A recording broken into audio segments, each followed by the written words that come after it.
السلام عليكم ورحمة الله وبركاته. بسم الله الرحمن الرحيم. الحمد لله الحمد لله الواحد الأحد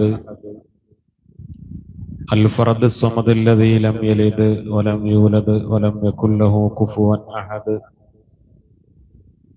اللهم صل على سيدنا محمد عبدك ورسولك النبي الأمي وعلى آله وصحبه وسلم.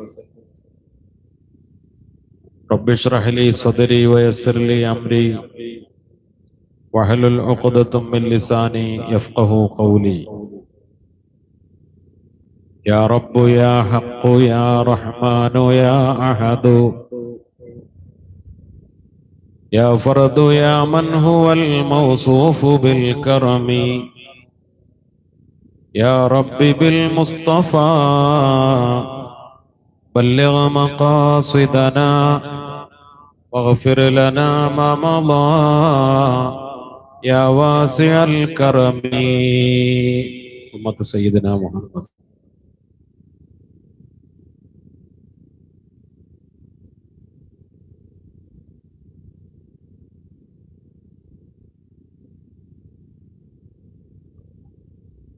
വളരെ പ്രഗത്ഭരായ മഹാന്മാരായ പണ്ഡിതന്മാരെ,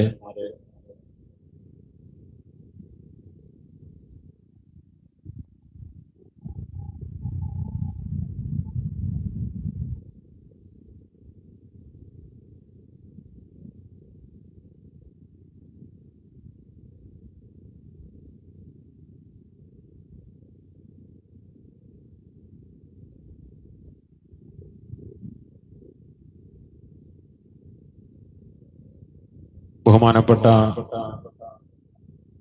സമസ്ത കേരള ജമിയത്തുൽ ഉലമയുടെ താലൂക്ക് ട്രഷററും നമ്മുടെയൊക്കെ സമാദരണീയനുമായ ബഹുമാനപ്പെട്ട ഉസ്താദ് ഉമർ മുസ്ലിയാർ, ബഹുവന്യനായ നമ്മുടെ മാഹീൻ ഉസ്താദിന്റെ മകൻ പ്രിയപ്പെട്ട ഉസ്താദ് നസീഹ് ദാരിമി, പ്രിയപ്പെട്ട സുഹൃത്തും ഈ പരിപാടിയുടെ സംഘാടകനുമായ അഹമ്മദ് കബീർ നുജൂമി, വേദിയിലുള്ള പ്രഗത്ഭരായ മറ്റു മഹാന്മാരായ പണ്ഡിത സുഹൃത്തുക്കളെ, ഉലമാക്കളെ, സഹോദരന്മാരെ, സഹോദരിമാരെ, വിദ്യാർത്ഥി യുവ സുഹൃത്തുക്കളെ, SKSSF യൂണിറ്റ് കമ്മിറ്റിയുടെ വാർഷികവും മജ്‌ലിസുൻ നൂറിന്റെ വാർഷികവും അതോടൊപ്പം തന്നെ സമസ്ത കേരള ജമിയത്തുൽ ഉലമയുടെ 100ാം വാർഷികത്തോടനുബന്ധിച്ച് നടത്തപ്പെടുന്ന ആദർശ സമ്മേളനവും വളരെ പ്രൗഢമായ ഈ വേദിയിൽ വളരെ നേരത്തെ സമാരംഭം കുറിച്ച് നിരവധി പ്രഗത്ഭരായ സാദാത്തുക്കൾ, തങ്ങന്മാർ, ഉസ്താദുമാർ, സമസ്തയുടെ കേന്ദ്ര മുശാവറ സെക്രട്ടറി ബഹുമാനപ്പെട്ട ഉസ്താദ് ഉമർ ഫൈദി മുക്കം ഉൾപ്പെടെയുള്ള ബഹുമാനപ്പെട്ട സയ്യിദ് ഹാദി തങ്ങൾ ഉൾപ്പെടെയുള്ള വളരെ പ്രഗത്ഭരായ പല നേതാക്കളും നമ്മുടെ ഈ സദസ്സിനെ അഭിസംബോധന ചെയ്തു പോയി. അൽഹംദുലില്ലാ, മജ്‌ലിസുൻ നൂർ നടന്ന് സമാപന പ്രഭാഷണത്തോടുകൂടെ അവസാനം നടക്കുന്ന ദുആ, ആ ദുആക്കാണ് നിങ്ങൾ ഓരോരുത്തരും കാത്തിരിക്കുന്നത്. അല്ലാഹു റബ്ബുൽ ഇസ്സത്ത് നമുക്ക് ചെയ്തു തന്ന ഏറ്റവും വലിയൊരു നിഅമത്താണ് പരിശുദ്ധമായ അഹ്ലുസുന്നത്ത് വൽ ജമാഅത്തിന്റെ വിശുദ്ധമായ ആശയങ്ങൾ, ആദർശങ്ങൾ, വിശ്വാസങ്ങൾ അത് ജീവിതത്തിൽ കൃത്യമായി ഊട്ടി ഉറപ്പിച്ച് ആ ഒരു സത്യസരണിയിൽ മുന്നോട്ടു പോകാൻ നമുക്കൊക്കെ സാധിക്കുന്നു എന്നത്.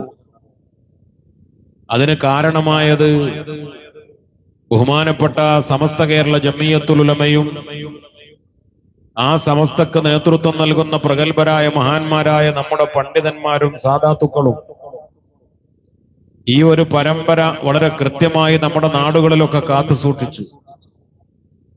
ആ മഹാന്മാരായ ഉലമാഇനെ, ഔലിയാക്കളെ, സ്വാലിഹീങ്ങളെ നാം ഒക്കെ ഇഷ്ടപ്പെട്ട് അവരെ പിൻപറ്റി അങ്ങനെ ഒരു വിശുദ്ധമായ വഴി ഇവിടെ നിലനിർത്തി. ആ വഴിയാണ് സിറാത്തുൽ മുസ്തഖീം എന്ന വഴി. ആ വഴിയാണ് അഹ്ലുസുന്നത്ത് വൽ ജമാഅത്തിന്റെ വഴി. ആ വഴിയാണ് ബഹുമാനപ്പെട്ട സമസ്ത കേരള ജംഇയ്യത്തുൽ ഉലമയുടെ വഴി. നമുക്കറിയാം, 5 നേരം രാജാതിരാജനായ റബ്ബിനോട് നമ്മൾ ദുആ ചെയ്യാറുണ്ട്, ഇഹ്ദിനസ് സിറാത്തുൽ മുസ്തഖീം. ഇതൊരു പ്രാർത്ഥനയാണ്, ഇതൊരു ദുആയാണ്. ഈ ദുആ ലോകത്തുള്ള എല്ലാ മുഅ്മിനീങ്ങളും 5 വഖത്ത് നിസ്കാരത്തിലൂടെ 17 തവണ രാജാതിരാജനായ റബ്ബിനോട് ചോദിക്കൽ നിർബന്ധമായ ദുആയാണ്.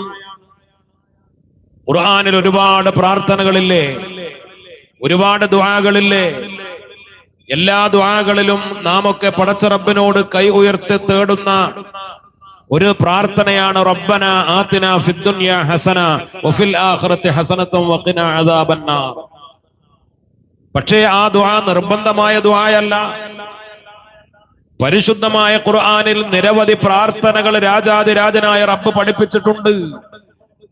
സ്വർഗം ചോദിക്കുന്ന ദുആ, അല്ലാഹുവിന്റെ പൊരുത്തം തേടുന്ന ദുആ, ദുനിയാവിലും ആഖിറത്തിലും ഹസനത്ത് തേടുന്ന ദുആ, മാതാപിതാക്കൾക്ക് വേണ്ടിയുള്ള ദുആ, കുടുംബത്തിന് വേണ്ടിയുള്ള ദുആ, മക്കൾക്ക് വേണ്ടിയുള്ള ദുആ, രാജാതിരാജനായ റബ്ബിൽ നിന്ന് പല നിഅമത്തുകളും ആവശ്യങ്ങളും ചോദിച്ചുകൊണ്ടുള്ള നിരവധി പ്രാർത്ഥനകൾ. അതിൽ ഒരേ ഒരു പ്രാർത്ഥന നിർബന്ധമാക്കി. ആ പ്രാർത്ഥനയാണ് ഇഹ്ദിനസ് സിറാത്തുൽ മുസ്തഖീം. അപ്പോൾ അതായിരിക്കുമല്ലേ ഏറ്റവും പ്രധാനപ്പെട്ട വിഷയം? ഒരു സത്യവിശ്വാസിയെ സംബന്ധിച്ചിടത്തോളം സ്വർഗം ലഭിക്കലാണോ ഏറ്റവും പ്രധാനപ്പെട്ട കാര്യം? ദുനിയാവിൽ ഒരുപാട് നിഅമത്തുകൾ ലഭിക്കലാണോ പ്രധാനപ്പെട്ട ആവശ്യം? ഒരു മുഅ്മിനായ മനുഷ്യന്റെ ഏറ്റവും പ്രധാനപ്പെട്ട കാര്യം. അതുകൊണ്ടാണ് ഈ പ്രാർത്ഥന രാജാതിരാജനായ റബ്ബ് നിർബന്ധമാക്കിയത്. ഏതാണ് ആ പ്രാർത്ഥന? അല്ലാഹുവേ, ഞങ്ങൾക്ക് നീ ഹിദായത്ത് നൽകണം. ഇഹ്ദിന അസ്സിറാത്തുൽ മുസ്തഖീം. നേരായ വഴിയിൽ ഞങ്ങളെ ഹിദായത്തിലാക്കി അടിയുറപ്പിച്ചു നിർത്തണം. ഏതാണ് ആ നേരായ വഴി? സിറാത്തുൽ ലദീന അൻഅംത അലൈഹിം. റബ്ബേ, പടച്ചവനെ, നീ അനുഗ്രഹിച്ച മഹാരഥന്മാരുടെ വഴിയാണ് നേരായ വഴി. നേരായ വഴിയെ പറഞ്ഞപ്പോൾ സിറാത്തുൽ ഖുർആനി വസ്സുന്ന എന്ന് പറഞ്ഞില്ല. ഖുർആനിന്റെയും സുന്നത്തിന്റെയും വഴിയാണ് നേർവഴി എന്ന് വിശദീകരിച്ചില്ല. പൊതുവെ പല ആളുകളും ഇന്ന് പുതിയ കാലഘട്ടത്തിൽ പറയാറുള്ളത്, എന്തിനാണ് അഭിപ്രായ വ്യത്യാസങ്ങളുടെ പിറകെ പോകുന്നത്? നമുക്ക് ഖുർആനില്ലേ, ഖുർആനിലേക്ക് മടങ്ങാം. ഹബീബായ മുത്തുനബി സല്ലല്ലാഹു അലൈഹി വസല്ലമ തങ്ങളുടെ സുന്നത്തിലെ സ്വഹീഹായ ഹദീസുകളിലെ അതിലേക്ക് മടങ്ങാം. ഇതാണ് പൊതുവെ പറയാറുള്ളത്. നേരായ വഴിയെ എന്തുകൊണ്ട് പടച്ച റബ്ബ് അങ്ങനെ വിശദീകരിച്ചില്ല? ഖുർആനിന്റെയും സുന്നത്തിന്റെയും വഴിയാണ് നേർവഴി പറഞ്ഞില്ല. പിന്നെയോ മഹാന്മാരുടെ വഴിയാണ്, കഴിഞ്ഞു പോയ പൂർവസൂരികളായ മഹത്തുക്കളുടെ വഴിയാണ് നേരായ വഴി. ആരാണവർ? മിനൻ നബിയീന വസ്സുദ്ദീഖീന വശുഹദാഇ വസ്സാലിഹീൻ. മഹാന്മാർ അവരൊക്കെ ഈ ലോകത്തോട് യാത്ര പറഞ്ഞു പോയവരാ. പൊതുവെ സുന്നികളെ കുറിച്ച്, സമസ്തക്കാരെ കുറിച്ച് പറയാറുള്ള ആക്ഷേപം, അവർ മരിച്ചു മൺമറഞ്ഞു പോയ മഹാന്മാരുടെ ആളുകളാ, മഹത്തുക്കളുടെ പിറകെ പോകുന്നവരാണ്, മരിച്ചുപോയവരുടെ പിറകെ പോകുന്നവരാ. ഞങ്ങൾ അഭിമാനത്തോടുകൂടെ പറയുന്നു, അതെ, സുന്നികൾ മരണപ്പെട്ടവരുടെ പിറകെയാണ്, സുന്നികൾ മഹാന്മാരുടെ പിറകെയാണ്, സജ്ജനങ്ങളുടെ വഴിയിലാണ്. അവരാരാണ്? ഖുർആൻ പഠിപ്പിച്ച മഹത്തുക്കൾ. മിനൻ നബിയീന, നബിമാരാണ്. നബിമാർ 1,24,000 നബിമാർ. വളരെ ഒറ്റപ്പെട്ട ആളുകൾ മാത്രമേ ഇന്ന് ജീവിച്ചിരിക്കുന്നുള്ളൂ. ഈസാ നബി അലൈഹിസ്സലാം ആകാശലോകത്ത് ജീവിച്ചിരിക്കുന്നു എന്നതുപോലെ ബാക്കിയുള്ള നബിമാരൊക്കെ മരണപ്പെട്ടു പോയവരാണ്. മഹാന്മാരായ സുദ്ദീഖീങ്ങൾ വസുദ്ദീഖീന, അവരിലും മഹാഭൂരിപക്ഷം വരുന്ന മുൻഗാമികളൊക്കെ മരണപ്പെട്ടു പോയവരാണ്. വശുഹദാ, ശുഹദാക്കൾ എന്ന് പറഞ്ഞാൽ എല്ലാവരും മരിച്ചുപോയവരാണ്. മരിച്ചുപോയവർക്ക് ശുഹദാക്കൾ എന്ന് പറയൂ അല്ലേ? ഒരാള് ഷഹീദാവുക, ഒരാള് രക്തസാക്ഷിയാവുക, മരണപ്പെട്ടാലല്ലേ അവര് ശുഹദാക്കളാവൂ. വസ്വാലിഹീൻ, മഹാന്മാരായ സ്വാലിഹീങ്ങൾ. നമ്മൾ മജ്ലിസുന്നൂർ നടത്തി. അബൂബക്കറിൻ, ഉമറു, ഉസ്മാനു, സുമ്മ ഹൈദറു, നസ്ലുൽ ലിഔഫിൻ ആമിറു, വത്വൽഹതു ഇബ്നു ഉബൈദില്ലാഹ്. സയ്യിദുനാ അബൂബക്കർ സിദ്ദീഖ് റളിയല്ലാഹു അൻഹു, ഉമർ ഇബ്നുൽ ഖത്താബ് റളിയല്ലാഹു അൻഹു, ഉസ്മാൻ ഇബ്നു അഫ്ഫാൻ റളിയല്ലാഹു അൻഹു, അലി ഇബ്നു അബീ ത്വാലിബ് റളിയല്ലാഹു അൻഹു, ഖുലഫാഉർ റാഷിദീങ്ങൾ, അശറത്തുൽ മുബശ്ശരീങ്ങളിൽപ്പെട്ട സ്വഹാബത്ത്, മുഹാജിറുകളും അൻസാറുകളുമായിരുന്ന സ്വഹാബത്ത്. ഒരാള് സ്വഹാബിയാവാനുള്ള യോഗ്യത രണ്ട് യോഗ്യതയാണ്. ഒന്ന്, മുഅ്മിനായ നിലയിൽ മുത്തുനബിയെ കാണുക. രണ്ട്, മുഅ്മിനായ നിലയിൽ മരിച്ചു പോവുക. മരിച്ചാലേ ഒരാൾക്ക് സ്വഹാബി എന്ന് പറയൂ. മുഹാജിറാവട്ടെ, അൻസാറാവട്ടെ, ബദരീങ്ങളിൽപ്പെട്ടവരാവട്ടെ, ഏത് സ്വഹാബി ആവട്ടെ, ഒരാള് സ്വഹാബി ആവാനുള്ള യോഗ്യത മുഅ്മിനായി മരിച്ചു പോകണം. ജീവിച്ചിരിക്കുമ്പോൾ ഒരാള് സ്വഹാബി ആവൂല.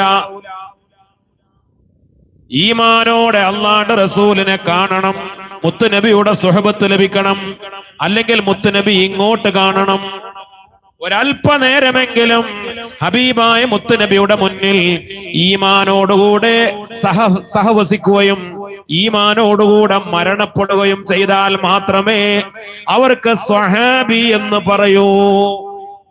അതുകൊണ്ട് നമ്മൾ മരണപ്പെട്ടു പോയവരുടെ ആളുകളാണ്.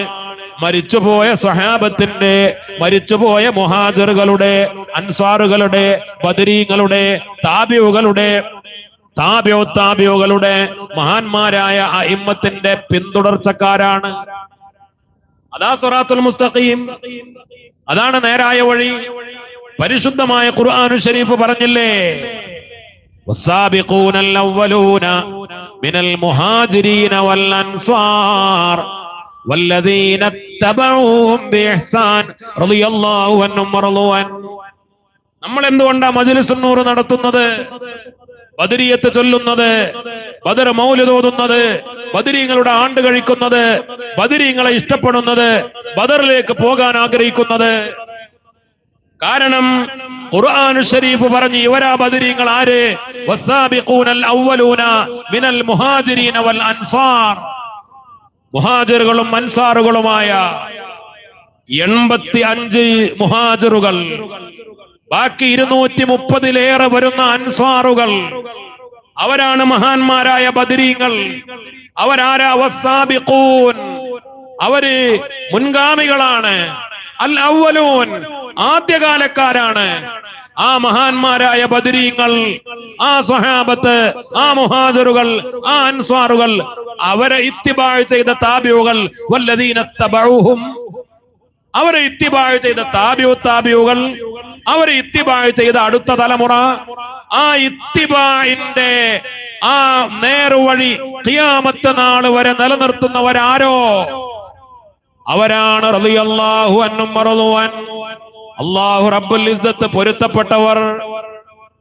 ഇന്ന് നിങ്ങൾ ചിന്തിച്ചു നോക്ക്, ആരാണ് ആ ഇത്തിബാഇന്റെ വഴി സ്വീകരിച്ചവർ?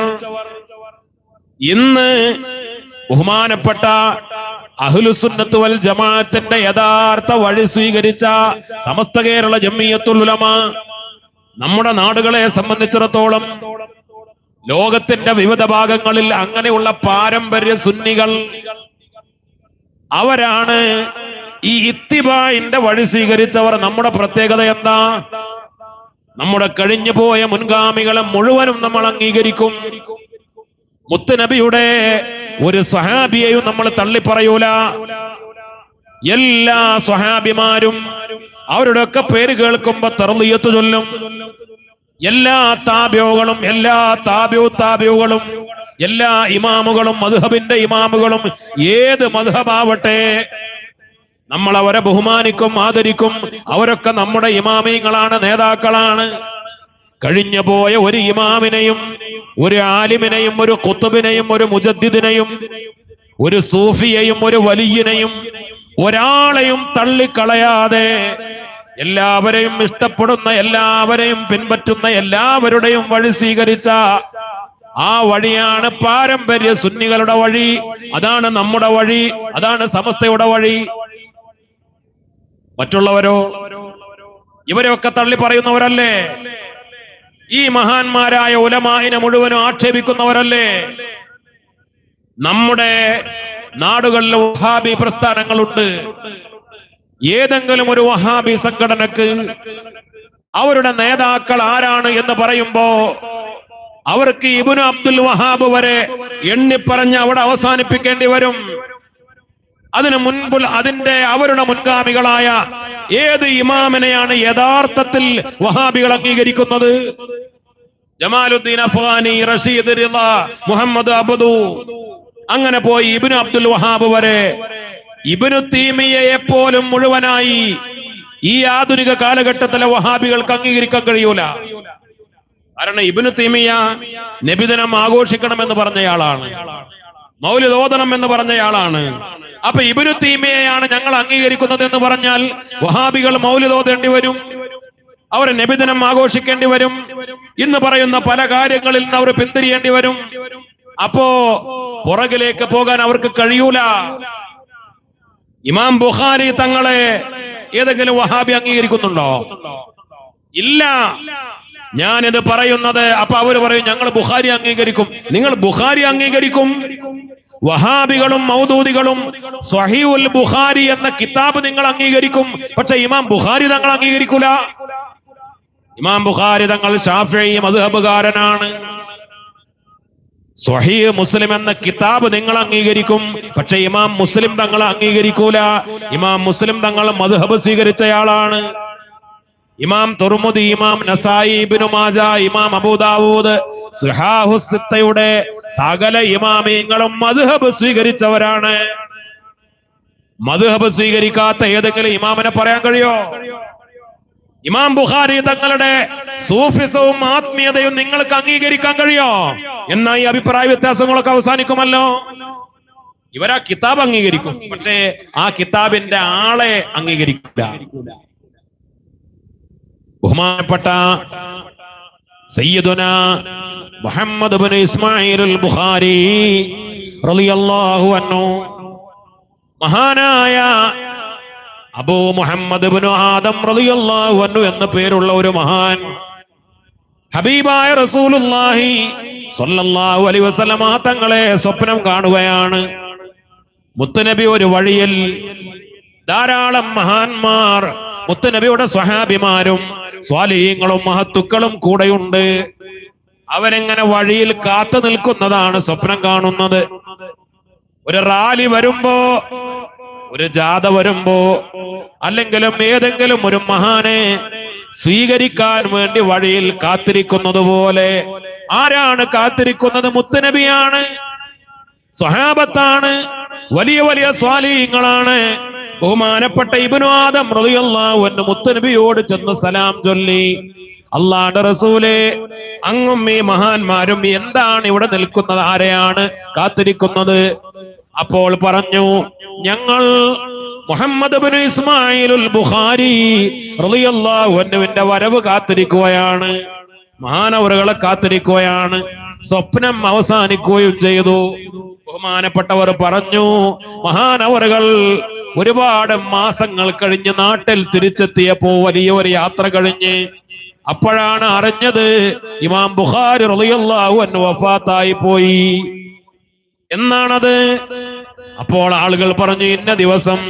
അപ്പോഴാണ് സുബ്ഹാനല്ലാഹ്, അന്ന് മുത്തുനബിയെ കണ്ട ദിവസം അല്ലാഹുവിന്റെ റസൂല് പരലോക ജീവിതത്തിലേക്ക് മരണപ്പെട്ട് വരുന്ന, വഫാത്തായി വരുന്ന മുഹമ്മദ് ഇബ്നു ഇസ്മാഈൽ അൽ ബുഖാരി തങ്ങളെ സ്വീകരിക്കാൻ വേണ്ടി കാത്തിരുന്ന അന്ന് അതേ സമയം ബഹുമാനപ്പെട്ടവർ മരണപ്പെട്ടതായിരുന്നു എന്ന് പിന്നീട് മഹാനായ ഇബ്നു ആദം റളിയല്ലാഹു അൻഹു അറിയുന്നത്, മനസ്സിലാക്കുന്നത്. അവരാണ് ആത്മീയ നായകന്മാർ.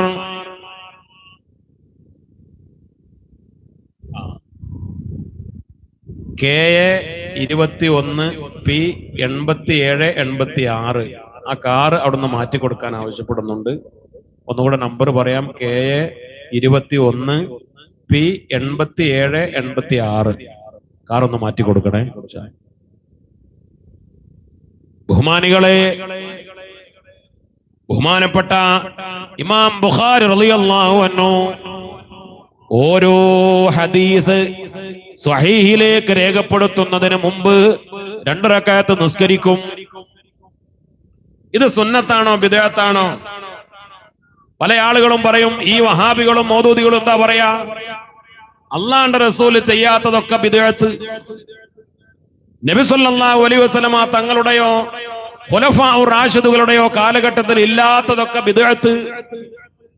അങ്ങനെ പറയുമ്പോ ഒരു കാര്യം ചോദിക്കട്ടെ, ഇത് സുന്നത്താണോ ബിദ്അത്താണോ? അള്ളാഹുവിന്റെ റസൂൽ ഇങ്ങനെ പഠിപ്പിച്ചിട്ടുണ്ടോ? സ്വഹാബത്ത് പഠിപ്പിച്ചിട്ടുണ്ടോ? മുത്ത് നബിയുടെ ഒരു ഹദീസ് രേഖപ്പെടുത്തുന്നതിന് മുമ്പ് 2 റക്അത്ത് നിസ്കരിക്കണമെന്ന്? പല സുന്നത്ത് നിസ്കാരം നമുക്കറിയാം. വുളൂ ചെയ്ത സുന്നത്ത് നിസ്കാരമുണ്ട്, പള്ളിയിൽ പ്രവേശിച്ച സുന്നത്ത് നിസ്കാരമുണ്ട്, റവാത്തിബ് സുന്നത്തുകളുണ്ട്, അതേപോലെ യാത്രയുടെ സുന്നത്ത് നിസ്കാരമുണ്ട്, ഇഹ്റാമിന്റെ നിസ്കാരമുണ്ട്. എന്നാൽ ഹദീസ് എഴുതി വെക്കുമ്പോൾ ഉള്ള 2 റക്അത്ത് നിസ്കാരം, അങ്ങനെ നിസ്കാരം ഉണ്ടോ? ഇല്ല. വുളൂയോടുകൂടെ അല്ലാതെ 2 റക്അത്ത് നിസ്കരിച്ച് രാജാതിരാജനായ റബ്ബിനോട് ദുആ ചെയ്തിട്ടല്ലാതെ തന്റെ സ്വഹീഹിൽ ഒരു ഹദീസ് ബഹുമാനപ്പെട്ടവർ രേഖപ്പെടുത്തൂല. അവസാനം സ്വഹീഹ് പൂർത്തിയായപ്പോൾ മഹാനവറുകൾ മദീനയിലേക്ക് പോയി. എന്തിന്? മുത്തുനബിയുടെ സമ്മതം കിട്ടാൻ. സഹീഹുൽ ബുഖാരി ലോകത്തിന് സമർപ്പിക്കാൻ. അസഹുൽ കുതുബി ബഅദ കിതാബില്ലാഹി സഹീഹുൽ ബുഖാരി. ഖുർആൻ കഴിഞ്ഞാൽ ലോകം മുഴുവനും എല്ലാവരും അംഗീകരിക്കുന്ന സ്വഹീഹായ കിതാബല്ലേ സ്വഹീഹുൽ ബുഖാരി.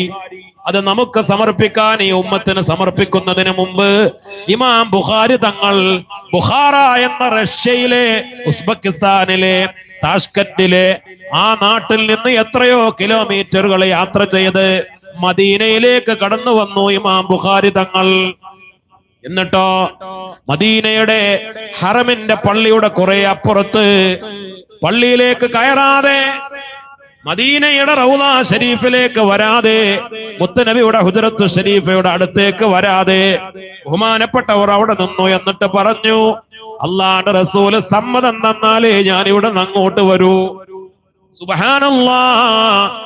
മരണപ്പെട്ട് ഖബറിൽ കിടക്കുന്ന മുത്തുനബി, ആ മുത്തുനബി സമ്മതം തന്നാലേ ഞാൻ അങ്ങോട്ട് വരൂ. കാരണം ഞാൻ മുമ്പ് വന്നതുപോലെയല്ല, ഞാൻ കേവലം ഒരു സിയാറത്തിന് വന്നതല്ല, ഞാൻ വന്നത് വലിയ ഒരു ദൗത്യവുമായിട്ടാണ്. മുത്തുനബിയുടെ ഹദീസുകൾ ക്രോഡീകരിച്ച് വലിയൊരു ദൗത്യം പൂർത്തിയാക്കി. ഞാൻ ഈ ചെയ്തത് മുത്തുനബിക്ക് ഇഷ്ടപ്പെടുമോ? അള്ളാന്റെ റസൂലിന്റെ പൊരുത്തമുണ്ടാകുമോ? മുത്തുനബിയുടെ സമ്മതമുണ്ടാകുമോ? ആ സമ്മതം ചോദിക്കാൻ വന്നതാണ്. സമ്മതം ചോദിക്കാൻ അങ്ങോട്ട് നേരെ കയറി പോവുകയല്ല, അവിടെ മാറി നിന്നു. 3 ദിവസം ബഹുമാനപ്പെട്ടവരവിടെ താമസിച്ചു. 3 ദിവസം കഴിഞ്ഞപ്പോഴാണ് അള്ളാന്റെ റസൂല് വിളിച്ചത്, മുത്തുനബി വിളിച്ചത്. ഇമാം ബുഖാരി തങ്ങൾ അങ്ങോട്ട് കടന്നു ചെന്നത്, അള്ളാന്റെ റസൂല് നേർക്ക് നേരെ സമ്മതം കൊടുക്കുന്നത്. ഈ ആത്മീയതയെ മരണപ്പെട്ട് എത്രയോ വർഷങ്ങൾ കഴിഞ്ഞ് മദീനയിലെ ഖബറു ഷരീഫിൽ കിടക്കുന്ന മുത്തുനബിയുടെ അടുക്കലേക്ക് ഇമാം ബുഖാരി തങ്ങൾ പോയതും അവിടെ 3 ദിവസം കാത്തു നിന്നതും മുത്തുനബി സമ്മതം കൊടുത്തതും വഹാബികളെ നിങ്ങൾ അംഗീകരിക്കുമോ? മൗദൂദികളെ നിങ്ങളുടെ ബുദ്ധിക്ക് ഉൾക്കൊള്ളുമോ? വിദ്യാർത്ഥികാരെ നിങ്ങളുടെ യുക്തി ഇതിന് വഴങ്ങുമോ? ഇത് പറയുമ്പോ നിങ്ങൾ പറയും ഇത് ഖുറാഫാത്ത്, ഇതിനെ നിങ്ങൾ കളിയാക്കും, ഇത് സുന്നികളുടെ അന്ധവിശ്വാസം എന്ന് പറയും, ഇത് വാരോലകൾ എന്ന് പറയും. ഇമാം ബുഖാരി തങ്ങളുടെ ആത്മീയതയെ അംഗീകരിക്കാൻ നിങ്ങൾ തയ്യാറല്ല, ഇമാം ബുഖാരി തങ്ങളെ പിൻപറ്റാൻ നിങ്ങൾ തയ്യാറല്ല. ഇമാം ബുഖാരി തങ്ങൾ അല്ലാഹുവിന്റെ ഔലിയാക്കളിൽ വലിയ പ്രമുഖനാണ്. ഇങ്ങനെ ഒരുപാട് കറാമത്തുകൾ ഉണ്ടായ ഒരാളാണ്. ഇമാം ബുഖാരി തങ്ങളുടെ വ്യക്തിത്വം അംഗീകരിച്ചാൽ ഔലിയാക്കളെയും കറാമത്തുകളെയും നിങ്ങൾക്ക് അംഗീകരിക്കേണ്ടി വരും. ഇമാം ബുഖാരി തങ്ങളെയാണ് നിങ്ങൾ പിൻപറ്റുന്നതെങ്കിൽ നിങ്ങൾക്ക് ശാഫിഈ മദ്ഹബുകാരാവേണ്ടി വരും. അപ്പോൾ നിങ്ങൾ കേവലം ആ കിതാബ് സ്വഹീഹുൽ ബുഖാരി മാത്രമാണ് നിങ്ങൾ സ്വീകരിച്ചത്. അവിടെയാണ് ഞങ്ങളും നിങ്ങളും തമ്മിലുള്ള വൈജാത്യം. ഞങ്ങൾ അംഗീകരിച്ചത് ആദ്യമായി മഹാന്മാരെയാണ്, അവരുടെ കിതാബുകൾ മാത്രമല്ല. ഞങ്ങൾ സ്വഹീഹുൽ ബുഖാരിയെ അംഗീകരിച്ചു, ഇമാം ബുഖാരി തങ്ങളെയും അംഗീകരിച്ചു. സ്വഹീഹ് മുസ്ലിമിനെ അംഗീകരിച്ചു, ഇമാം മുസ്ലിം തങ്ങളെയും അംഗീകരിച്ചു. സുഹാഹു സിത്തയുടെ ഈ കിതാബുകളൊക്കെ ഞങ്ങൾ അംഗീകരിച്ചു. ആ കിതാബുകൾ സമർപ്പിച്ച ഇമാമുകളെയും ഞങ്ങൾ അംഗീകരിച്ചു, ബഹുമാനിച്ചു, ആദരിച്ചു. അവിടെയാ വ്യത്യാസം. ഞങ്ങൾ അംഗീകരിക്കുന്നത് മറ്റു മദ്ഹബുകളാണെങ്കിൽ പോലും ആ ഇമാമുകളെ ഞങ്ങൾ തള്ളിയോ ഇല്ല. ഹംബലി മദ്ഹബിന്റെ ഇമാമാണ് ഇമാം അഹ്മദ് ഇബ്നു ഹംബൽ റളിയല്ലാഹു അൻഹു. പക്ഷേ ഇമാമിനെ പരിചയപ്പെടുത്തുക എങ്ങനെയാണ്? ഇമാമു അഹ്ലിസ് സുന്ന, സുന്നികളുടെ ഇമാമാണ്.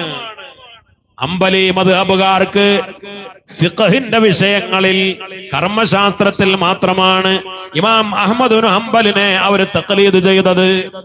എന്നാലോ വിശ്വാസപരമായി അഹ്ലുസുന്നത്തിന്റെ വിശ്വാസം അത് രൂപപ്പെടുത്തുന്നതിൽ ഏറ്റവും വലിയ പങ്ക് വഹിച്ച ഇമാമു അഹ്ലിസുന്ന, ലോകത്ത് കഴിഞ്ഞു പോയതും വരാനിരിക്കുന്നതുമായ അഹ്ലുസുന്നത്ത് വൽ ജമാഅത്തിന്റെ മുഴുവൻ വിശ്വാസികളുടെയും ഇമാമാണ് ഇമാം അഹ്മദ് ഇബ്നു ഹംബൽ റളിയല്ലാഹു അൻഹു. എന്തുകൊണ്ട്? ബഹുമാനപ്പെട്ടവർ അഖീദയെ ആ കാലഘട്ടത്തിലെ മുഅ്തസിലികൾക്കെതിരെ പടവെട്ടി, ആ കാലഘട്ടത്തിലെ ഖവാരിജുകൾക്കെതിരെ പടവെട്ടി, ആ കാലഘട്ടത്തിലെ സകല ബിദ്അത്തുകാർക്കെതിരെ സന്ധിയില്ലാത്ത സമരവും പോരാട്ടവും സംവാദങ്ങളും ഖണ്ഡനങ്ങളും വെല്ലുവിളികളും പോരാട്ടങ്ങളും നടത്തിയിട്ട് സുന്നത്ത് ജമാഅത്തിനെ സംരക്ഷിച്ച തേരാളിയാണ് ഇമാം അഹ്മദ് ഇബ്നു ഹംബൽ റളിയല്ലാഹു അൻഹു. അതാ നമ്മുടെ റൂട്ട്. അതുകൊണ്ട് സുന്നികൾക്ക് സമസ്തക്കാർക്ക് ഒരിക്കലും ബിദ്അത്തുകാരോട് കോംപ്രമൈസ് ആവാൻ പറ്റൂല. നമ്മുടെ നിലപാട് അതാണല്ലോ. എന്നും സമസ്തയെ പല ആളുകളും കളിയാക്കിയത്, സമസ്തയെ കൊച്ചാക്കിയത്, ഇന്നും സമസ്തയെ ആക്ഷേപിക്കുന്നത് എന്ത് പറഞ്ഞുകൊണ്ടാ?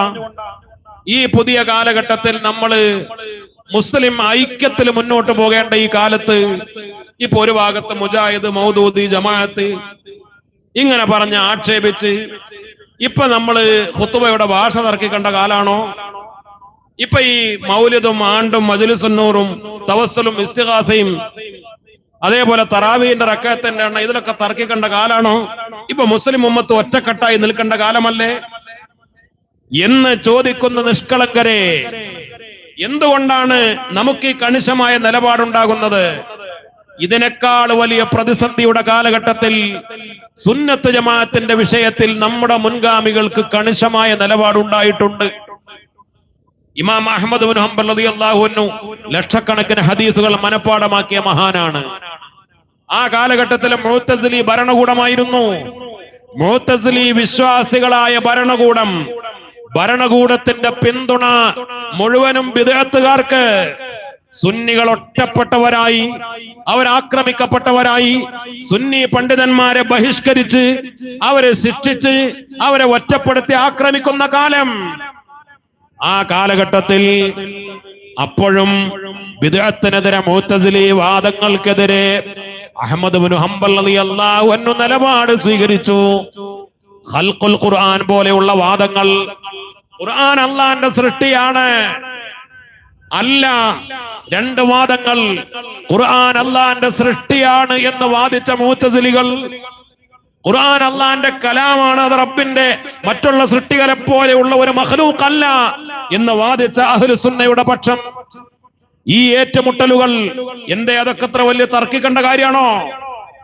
നമ്മൾ അങ്ങനെ ചിന്തിക്കൂലേ? അവരെന്തോ വാദിച്ചോട്ടെ, നമുക്ക് നമ്മുടെ വിശ്വാസം വിശ്വസിച്ചാൽ പോരെ, അവരെന്തോ ചെയ്തോട്ടെ. പക്ഷെ അതിന്റെ പേരിലാണ് അഹ്മദ് ഇബ്നു ഹംബൽ റളിയല്ലാഹു അൻഹു 18 മാസക്കാലം ജയിലിൽ അടക്കപ്പെട്ടത്. പട്ടിണി കിടന്ന് കഷ്ടപ്പെട്ട് ചാട്ടവാറിന്റെ അടിയേറ്റ് ശരീരം തളർന്ന് എന്തിന്റെ പേരിൽ? ബിദ്അഈ ഭരണകൂടം പറഞ്ഞു അവരുടെ വിശ്വാസം അനുസരിച്ച് ഖുർആൻ മഖ്ലൂഖാണ് എന്ന വാദം നിങ്ങൾ പ്രഖ്യാപിച്ചാൽ നിങ്ങളെ മോചിപ്പിക്കാം. ഈ ചാട്ടവാറ അടിയേൽക്കണ്ട, ഈ കൽത്തുറുങ്കിലെ ശിക്ഷ വേണ്ട, പട്ടിണി കിടക്കണ്ട. പക്ഷേ ബഹുമാനപ്പെട്ടവർ പിന്തിരിഞ്ഞില്ല. 18 മാസം നീണ്ട ശിക്ഷകൾ അനുഭവിച്ചുകൊണ്ട് എന്തിന്റെ പേരിൽ? സുന്നി വിശ്വാസത്തിൽ കണിശമായി നിലനിന്നതിന്റെ പേരിൽ. അത് തെറ്റാണെന്ന് നമ്മൾ പറയോ? ഈ പുതിയ കാലഘട്ടത്തിൽ ആളുകൾ പറയോ ഇമാം അഹ്മദ് ബിൻ ഹംബൽ തങ്ങൾ അന്ന് ചെയ്തത് മഹാവങ്കത്തമായിരുന്നു എന്ന്? വളരെ ഒരു ചെറിയ ഒരു നോർമലൈസേഷൻ, ഒരു മൃദു സമീപനം, ബിദ്അത്തിനോട് ഒരു ബായി ആവാൻ, ബിദ്അത്തുകാരന്റെ തോളത്ത് കൈയിടാൻ വന്നാൽ ബിദ്അത്തുകാരനെ എതിർക്കാതെ, അവന്റെ ആശയത്തെ ഖണ്ഡിക്കാതെ, അവനോട് സംവാദത്തിൽ ഏർപ്പെടാതെ, നമുക്ക് നമ്മുടെ വഴി, നമുക്ക് നമ്മുടെ വിശ്വാസം, നിങ്ങൾ നിങ്ങളുടെ പാട്, നമുക്ക് ഒന്നിച്ചു നിൽക്കാമെന്ന് പറഞ്ഞിരുന്നുവെങ്കിൽ രാജഭരണത്തിന്റെ ഭരണകൂടത്തിന്റെ സകല പിന്തുണയും സഹായവും ബഹുമാനപ്പെട്ടവർക്ക് ലഭിക്കുമായിരുന്നു. പക്ഷേ വേണ്ട. സുന്നി വിശ്വാസത്തിലുള്ള കണിശത, ബിദ്അത്തിനോടുള്ള അതിശക്തമായ പോരാട്ടം അവിടെ ഉറച്ചു നിന്നു. ബഹുമാനപ്പെട്ടവരുടെ മകനുണ്ടായിരുന്നു, സ്വാലിഹ് എന്നാണ് പേര്. പക്ഷേ മകൻ ബിദ്അത്തിനോടൊരു മൃദു സമീപനമായിരുന്നു. ബിദഈ ഭരണകൂടത്തോട് ഒരു സോഫ്റ്റ് കോർണർ ആയിരുന്നു. ബിദഈ ഭരണകൂടത്തിന്റെ രാജസമ്മാനങ്ങളൊക്കെ സ്വീകരിച്ചിരുന്നു, അവരോടൊപ്പം നിന്നു. ബിദ്അത്തിനോടൊപ്പം അരുചാരി നിന്നു മകൻ സ്വാലിഹ്. പക്ഷേ ബഹുമാനപ്പെട്ടവർ കണിശമായ നിലപാടുമായി മുന്നോട്ട് പോയി. ഇവരുടെ ബഹിഷ്കരണത്തിന്റെ പേരിൽ പട്ടിണി കിടക്കുകയാ. ഒരു ദിവസം പട്ടിണി സഹിക്കവയ്യാതെ എവിടെ നിന്നോ കുറച്ച് ഗോതമ്പ് മാവ് കടം വാങ്ങിക്കൊണ്ടുവന്നു. ഇമാം അഹ്മദ് ബിൻ ഹംബൽ റളിയല്ലാഹു അൻഹു വീട്ടിൽ കൊണ്ടുപോയി കൊടുത്തു. ഗോതമ്പ് മാവ് കൊണ്ട് റൊട്ടി ഉണ്ടാക്കാൻ പറഞ്ഞു. ഞൊടിയിട കൊണ്ട്, വളരെ ചുരുങ്ങിയ നിമിഷങ്ങളെ കൊണ്ട് നല്ല ആവി പാറുന്ന, നല്ല ചൂടുള്ള റൊട്ടി തയ്യാറാക്കി വീട്ടുകാര് ഇമാമിന്റെ മുന്നിൽ കൊണ്ടുവന്നു വെച്ചു. ബഹുമാനപ്പെട്ടവർ ചോദിച്ചു, എങ്ങനെയാണ് ഇത്ര പെട്ടെന്ന് റൊട്ടി ഉണ്ടാക്കിയത്? അവര് പറഞ്ഞു, നമ്മുടെ മകൻ സ്വാലിഹിന്റെ വീട്ടിലെ അടുപ്പിൻ കല്ല് അത് ചൂടായി കിടന്നിരുന്നു. അന്നത്തെ സിസ്റ്റം അനുസരിച്ച് ഒന്ന് പാചകം ചെയ്യണമെങ്കിൽ ആദ്യം ഈ അടുപ്പിൻ കല്ല് ചൂടാക്കണം. അതിന് തന്നെ ഒരുപാട് സമയമെടുക്കും. ഇത് പെട്ടെന്ന് റൊട്ടി കൊണ്ടുവന്നപ്പോ പറഞ്ഞു, സ്വാലിഹിന്റെ വീട്ടിലെ, നമ്മുടെ മകന്റെ വീട്ടിലെ അടുപ്പ് ചൂടായി കിടന്നിരുന്നു. അപ്പോൾ പെട്ടെന്ന് റൊട്ടി ഉണ്ടാക്കി കൊണ്ടുവന്നതാണ്. വിശപ്പിന്റെ കാഠിന്യം കൊണ്ട്, പട്ടിണിയുടെ കാഠിന്യം കൊണ്ട് എവിടെന്നോ കടം വാങ്ങി കൊണ്ടുവന്നതാണ് ഈ ഗോതമ്പ് മാവ്. അതുകൊണ്ട് വന്ന റൊട്ടി. എന്നിട്ടത് ആവി പാറി കൊതിയോടെ മുന്നിലേക്ക് കൊണ്ടുവന്നപ്പോ അത് മകൻ സ്വാലിഹിന്റെ വീട്ടിലെ അടുപ്പിലാണ് ചുട്ടത് എന്നറിഞ്ഞപ്പോ, വേണ്ട, ആ റൊട്ടി എനിക്ക് വേണ്ട. അവൻ ബിദ്അത്തുകാരോട് മൃദു സമീപനം സ്വീകരിച്ചവനാണ്, ബിദ്അത്തുകാരോടൊപ്പം നിന്നവനാണ്. അവന്റെ അടുപ്പിൽ ചുട്ട റൊട്ടി എനിക്ക് വേണ്ട എന്ന് പറഞ്ഞ് തിരസ്കരിച്ച് അവിടെ നിന്ന് ഇറങ്ങിപ്പോന്നു ബഹുമാനപ്പെട്ട അഹ്മദ് ബിൻ ഹംബൽ റളിയല്ലാഹു അൻഹു. നമ്മൾ എന്താ മനസ്സിലാക്കേണ്ടത്? ബിദ്അത്തിനോട് അകലം പാലിക്കണോ അതോ അടുപ്പം പാലിക്കണോ? സമസ്ത സ്വീകരിക്കുന്നത് ഈ മഹാന്മാരുടെ വഴിയാണ്. അതിനാറഞ്ഞാലും നമ്മൾ നമ്മുടെ മുൻഗാമികളുടെ വഴിയുമായി മുന്നോട്ട് പോകും. എന്തുകൊണ്ട്? ഈ മഹാന്മാർ ദീൻ സംരക്ഷിക്കാനാണ് ഈ പോരാട്ടം നടത്തിയത്. നിങ്ങൾ അറിയോ, ലോകം മുഴുവൻ അംഗീകരിക്കുന്ന തഫ്സീറുൽ കബീർ എന്നറിയപ്പെടുന്ന ഏറ്റവും വലിയ ഖുർആൻ വ്യാഖ്യാനം ഇമാം റാസി തങ്ങളുടേത്. ഇമാം റാസി തങ്ങളുടെ തഫ്സീർ ഒരുപക്ഷെ പല ആളുകളും അംഗീകരിക്കും, പക്ഷേ ഇമാം റാസി തങ്ങൾ അംഗീകരിക്കില്ല. ഇമാം റാസി തങ്ങൾ സുന്നിയാണ്. സുന്നിയാന്ന് മാത്രമല്ല, നമ്മുടെ അശ്അരി സരണി, നമ്മൾ വിശ്വാസപരമായി അശ്അരി ത്വരീഖത്തിന്റെ ആളുകളാണ്. സമസ്തയിലെ മഹാഭൂരിപക്ഷം വരുന്ന ആളുകളും ഷാഫി മദ്ഹബുകാരായ ആളുകളൊക്കെ അശ്അരി ത്വരീഖത്തുകാരുമാകും.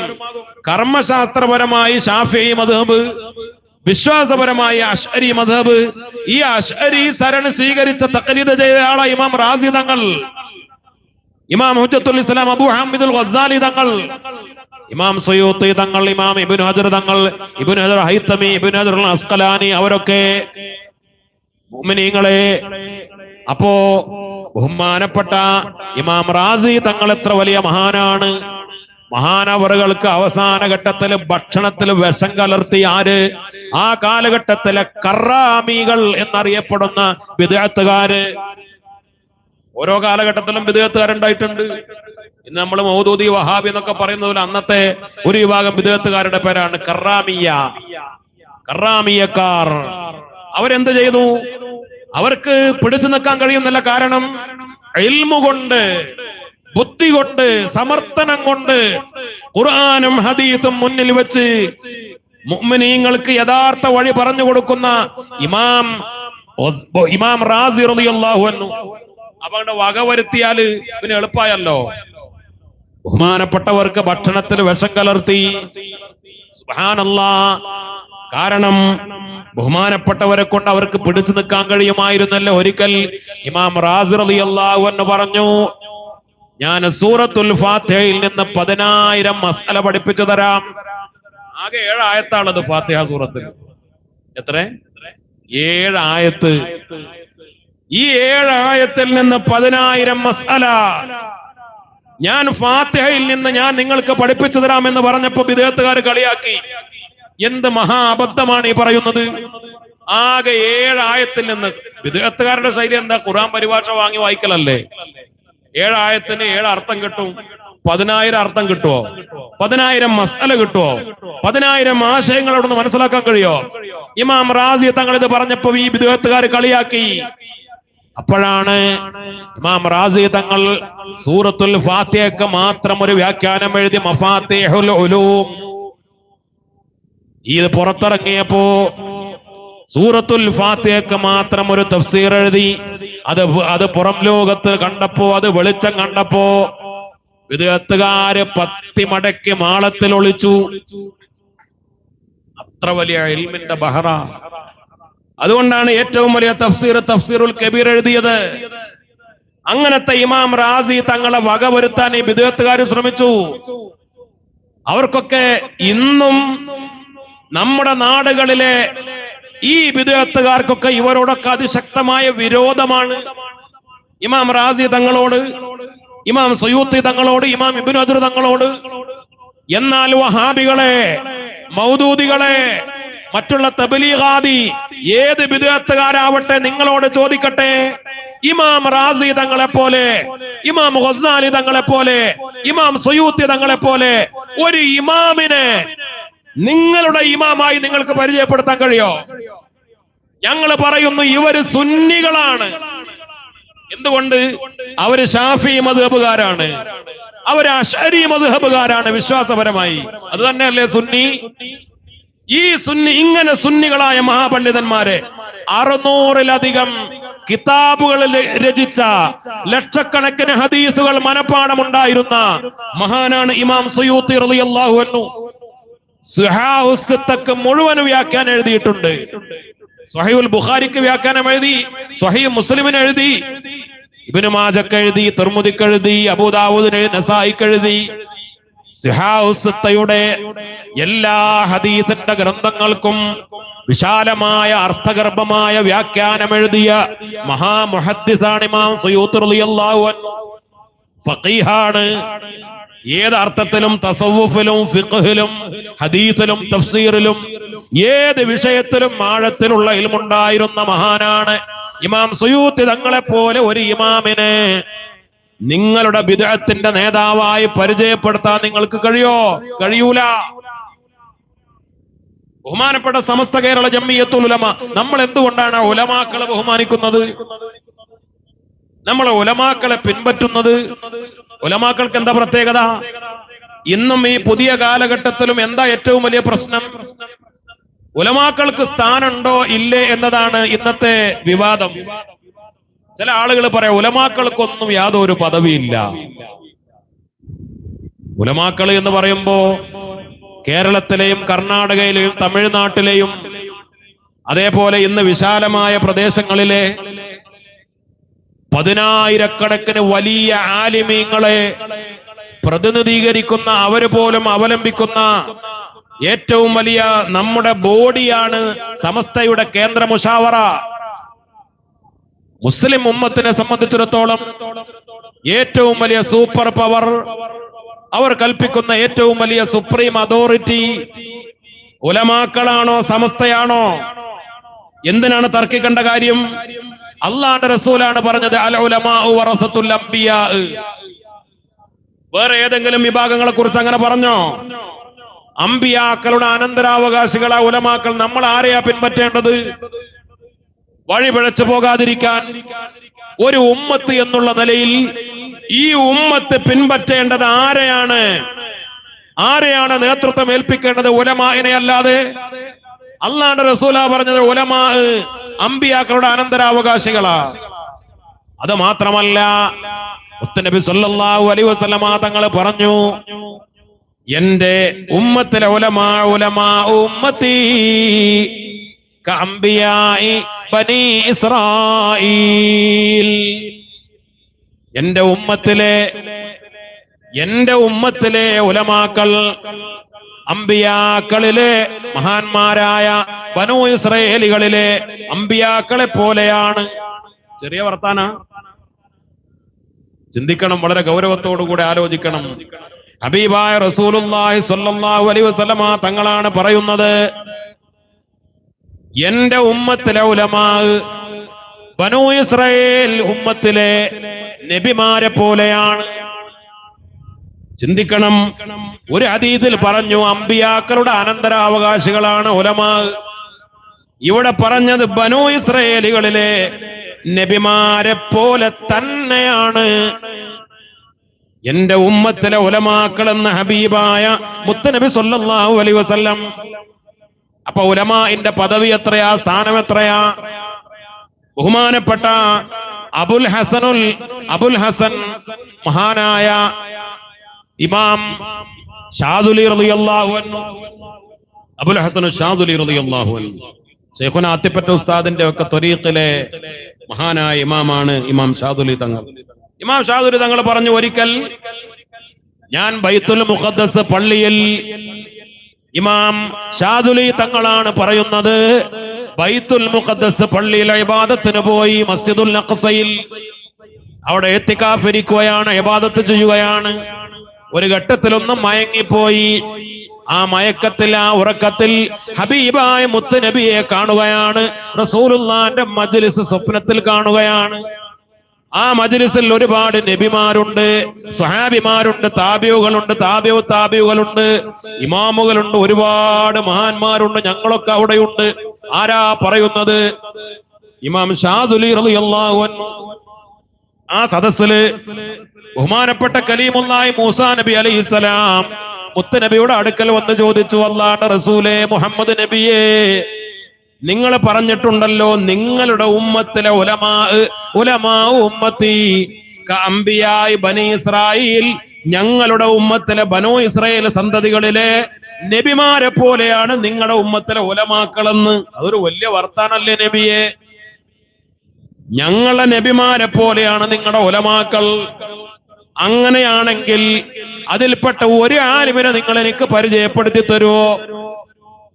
ഞങ്ങളുടെ ഉമ്മത്തിലെ ബനൂ ഇസ്രായേലിലെ ഉലമാ അമ്പിയാക്കളെ പോലെ നബിയെ പോലെ ഉള്ള ഒരു ആലിമിനെ അല്ലാഹുവിന്റെ റസൂൽ ഉടൻ വിളിച്ചു. തആലിയ വസ്സാലി, ഇങ്ങോട്ട് വന്നാലോ. ആരെയാ വിളിച്ചത്? സുന്നിയായ അശ്അരി ത്വരീഖത്ത് സ്വീകരിച്ച, ഷാഫി മദ്ഹബ് സ്വീകരിച്ച, യഹ്യാ ഉലൂമുദ്ദീൻ ഈ ഉമ്മത്തിന് ലോകത്തിന് സമ്മാനിച്ച ഹുജ്ജത്തുൽ ഇസ്ലാം അബൂ ഹാമിദുൽ ഗസ്സാലി തങ്ങളെയാണ് വിളിക്കുന്നത്. ഇമാം ഗസ്സാലി തങ്ങൾ വന്നു. അല്ലാഹുവിന്റെ റസൂൽ പരിചയപ്പെടുത്തി, മൂസാ നബിയെ, ഇതാ അതിൽപ്പെട്ട ഒരു ആലിമാണ്. ഇങ്ങനത്തെ എത്രയോ ലക്ഷക്കണക്കിന് ആലിമീങ്ങൾ എന്റെ ഉമ്മത്തിലുണ്ട് കേട്ടോ. നിങ്ങൾ സംശയം തീർത്തോളൂ, ചോദിച്ചോളൂ. ബഹുമാനപ്പെട്ടവർ പരീക്ഷിക്കാൻ വേണ്ടി ഒറ്റ ചോദ്യം. മൂസാ നബി അലൈഹിസ്സലാം ഇമാം ഗസ്സാലി തങ്ങളോട് ഒരു ചോദ്യം ചോദിച്ചു. ഒറ്റ ചോദ്യം, ഉത്തരം 10 മറുപടി. ചോദ്യം 1, മറുപടി 10. അപ്പൊ മൂസാ നബി ഒന്നിങ്ങനെ കളിയാക്കി ചോദിച്ചു, അല്ല ഇതെന്താ കഥ? ഒരു ചോദ്യം 10 മറുപടി, ഇതെന്താ ഇങ്ങനെ? ചോദ്യം ഞാൻ ഒന്നല്ലേ ചോദിച്ചുള്ളൂ, എന്താ ഗസ്സാലി നിങ്ങൾ അതിന് 10 മറുപടി പറഞ്ഞത്?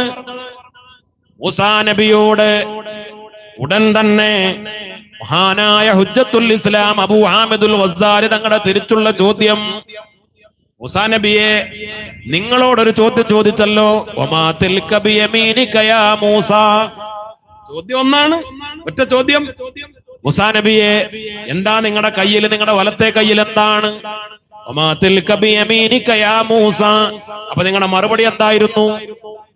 ഖാല ഹിയ അസായ അതവക്കഉ അലൈഹാ വഅഹുശു ബിഹാ അലാ ഗനമി വലിയ ഫിഹാ മആരിബു ഖറാ. നിങ്ങൾ എന്തിനാ അങ്ങനെ കുറെ മറുപടി പറഞ്ഞു? ഒറ്റ മറുപടി പറഞ്ഞാ പോരെ? നിങ്ങളോട് ചോദിച്ചു എന്താ വലത്തെ കയ്യിൽ, എന്ത് മറുപടി മതി? ഹിയ അസായ, അതെന്റെ വടിയാണ്. അവിടെ അവസാനിപ്പിക്കാമായിരുന്നില്ലേ? പിന്നെ നിങ്ങൾ എന്താ പിന്നെ മറുപടി പറഞ്ഞത്? അതവക്കഉ അലൈഹ, എന്റെ കയ്യിൽ വടിയാണ്, എന്റെ വടിയാണ്. ആ വടി അതവക്കഉ അലൈഹ, ആ വടി ഞാൻ ഇങ്ങനെ കുത്തിപ്പിടിക്കും, ആ വടിയിൽ ഞാൻ ചാരി നിൽക്കും. എനിക്ക് യാത്രയിലും മറ്റുള്ള ഘട്ടങ്ങളിലും എനിക്കൊരു സപ്പോർട്ടാണ് ആ വടി. അത് മാത്രമല്ല, വഅഹുശു ബിഹാ അലാ ഗനമി, എന്റെ ആട്ടിൻ പറ്റത്തിന് ഭക്ഷണം കൊടുക്കാൻ, ഇല പറിച്ചു കൊടുക്കാൻ, ഭക്ഷണം പറിച്ചു കൊടുക്കാൻ മരങ്ങളിൽ നിന്ന് അതിന് ഞാൻ എന്റെ വടി ഉപയോഗിക്കും. അത് മാത്രമല്ല, വലിയ ഫിഹാ മആരിബു ഖറാ, വേറെയും ഒരുപാട് കാര്യങ്ങൾ പറഞ്ഞു. ആയുധമായി ചിലപ്പോ വടി ഉപയോഗിക്കാറുണ്ട്. മൂസാ നബി അലൈഹിസ്സലാമിന്റെ വടി ആയുധമാവാറുണ്ട്. അത് ഒറ്റക്ക് യുദ്ധം ചെയ്തിട്ടുണ്ട്. ഹബീബായ മുത്തനബി പറഞ്ഞിട്ടുണ്ട്, ആ വടി ഒറ്റക്ക് യുദ്ധം ചെയ്തിട്ടുണ്ട് ശത്രുക്കളോട്. ആ വടി ചിലപ്പോ പാമ്പാകും. ഒരുപാട് കാര്യങ്ങൾ അതുകൊണ്ടുണ്ട്.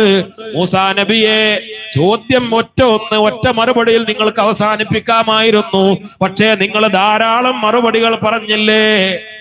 മൂസാ നബി അലൈഹിസ്സലാം ഇമാം ഗസാലി തങ്ങളെ കെട്ടിപ്പിടിച്ചു, മുത്തുനബിയോട് പറഞ്ഞു, സമ്മതിച്ചു നബിയേ, അങ്ങയുടെ ഉമ്മത്തിലെ ഉലമാ ഞങ്ങളുടെ ഉമ്മത്തിലെ നബിമാരെ പോലെ തന്നെയാണ്.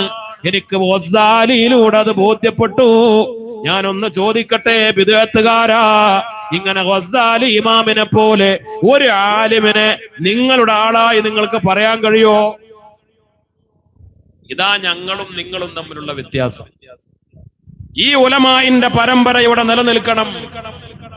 ആ പരമ്പര നമുക്ക് നിലനിർത്തുന്നത് ആരാ? ബഹുമാനപ്പെട്ട വരക്കൽ തങ്ങൾ ഉപ്പാപ്പ, പാങ്ങൽ അഹമ്മദ് കുട്ടി മുസ്ലിയാർ, വാളക്കുളം അബ്ദുൽ ബാരി മുസ്ലിയാർ, ഖുത്ബി തങ്ങൾ, ഇവരൊക്കെ ആരായിരുന്നു? ഇൽമിന്റെ ബഹറുകളായിരുന്നില്ലേ? തസവ്വുഫിന്റെ ആത്മീയതയുടെ ത്വരീഖത്തിന്റെ മശായിഖന്മാരായിരുന്നില്ലേ? കറാമത്തിന്റെ ഉടമകളായിരുന്നില്ലേ? വലിയ സൂക്ഷ്മതയുള്ള ഔലിയാക്കളായിരുന്നില്ലേ? സ്വാലിഹീങ്ങളായിരുന്നില്ലേ? ഇവരൊക്കെ അവര് നമുക്ക് പഠിപ്പിച്ചു തന്ന ഒരു ആത്മീയ ധാര, അതാണ് നമ്മുടെ വഴി. അതാണ് ബഹുമാനപ്പെട്ട സമസ്ത കേരള ജംഇയ്യത്തുൽ ഉലമയുടെ വഴി.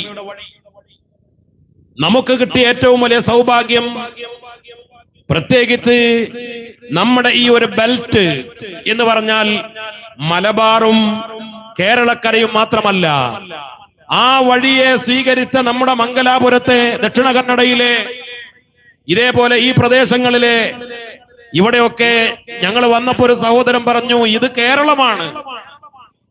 അതേപോലെയാണ് എല്ലാ കാര്യങ്ങളും. ആ ഉലമാഇനെ അത്രമേൽ സ്നേഹിച്ച് പിൻപറ്റുന്ന ഒരു വഴി. അതുകൊണ്ട് തന്നെ ഈ കർണാടക സംസ്ഥാനത്ത് ബഹുമാനപ്പെട്ട സമസ്ത കേരള ജംഇയ്യത്തുൽ ഉലമയുടെ എത്രയോ റേഞ്ച് സംവിധാനങ്ങൾ, എത്രയോ മദ്രസകൾ, എത്രയോ ആലിമീങ്ങൾ. ഈ ഒരു വഴി എന്തുകൊണ്ടാണ്, ഈ ഒരു ആത്മീയ വഴി നമ്മൾ നിലനിർത്തുന്നത്? മഹാന്മാരായ ഉലമാവും ഔലിയാക്കളും മഹാന്മാരായ സൂഫികളും തങ്ങന്മാരും അവര് നമുക്ക് തന്ന ഒരു പാരമ്പര്യത്തിന്റെ വഴി. ആ പാരമ്പര്യത്തിന്റെ വഴി കേരളക്കരയിലേക്കും തമിഴ്നാട്ടിലേക്കും കർണാടകയിലേക്കും ഒക്കെ കടന്നു വന്ന ഈ ആത്മീയ ധാരയുടെ വഴി, യമനിൽ നിന്ന് മിക്കവാറും ആലിമീങ്ങളും തങ്ങന്മാരും ഈ സൂഫികളും ഔലിയാക്കളും ത്വരീഖത്തുകളും ഒക്കെ കടന്നു വന്നത് യമനിൽ നിന്ന്, ചിലപ്പോൾ അത് ബുഖാറയിൽ നിന്ന്, ചിലപ്പോൾ ഈജിപ്തിൽ നിന്ന്, മിസ്റിൽ നിന്ന്, ഇന്തോനേഷ്യയിൽ നിന്ന്, അറബ് നാടുകളിൽ നിന്ന്, മക്കയിൽ നിന്ന്, മദീനയിൽ നിന്ന്, ഇങ്ങനെയുള്ള ആത്മീയ ഉലമാക്കളിലൂടെ, ഇമാമുകളിലൂടെ, മഹാന്മാരിലൂടെ കപ്പലേറി, പായക്കപ്പലേറി നമ്മുടെ നാടുകളിലേക്ക് കടന്നു വന്ന ഈ ആത്മീയ ധാര, ആ ആത്മീയ ധാരയെ ഏറ്റവും വലിയ സ്നേഹത്തോടെ അവരെ ഇഷ്ടപ്പെട്ട് അവരെ പിൻപറ്റി നമ്മൾ ഇന്ന് നിലനിർത്തിക്കൊണ്ടിരിക്കുന്നു. അതല്ലേ നമ്മുടെ വിജയം?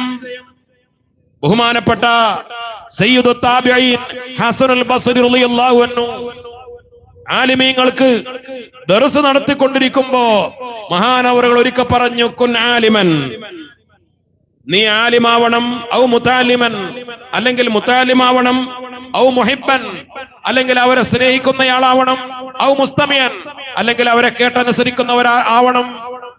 നമ്മുടെ സമസ്തക്കാരാണ്. നമ്മുടെ വഴി ഏതാ? ആലിമീങ്ങളുടെ വഴി, മുതാലിമീങ്ങളുടെ വഴി.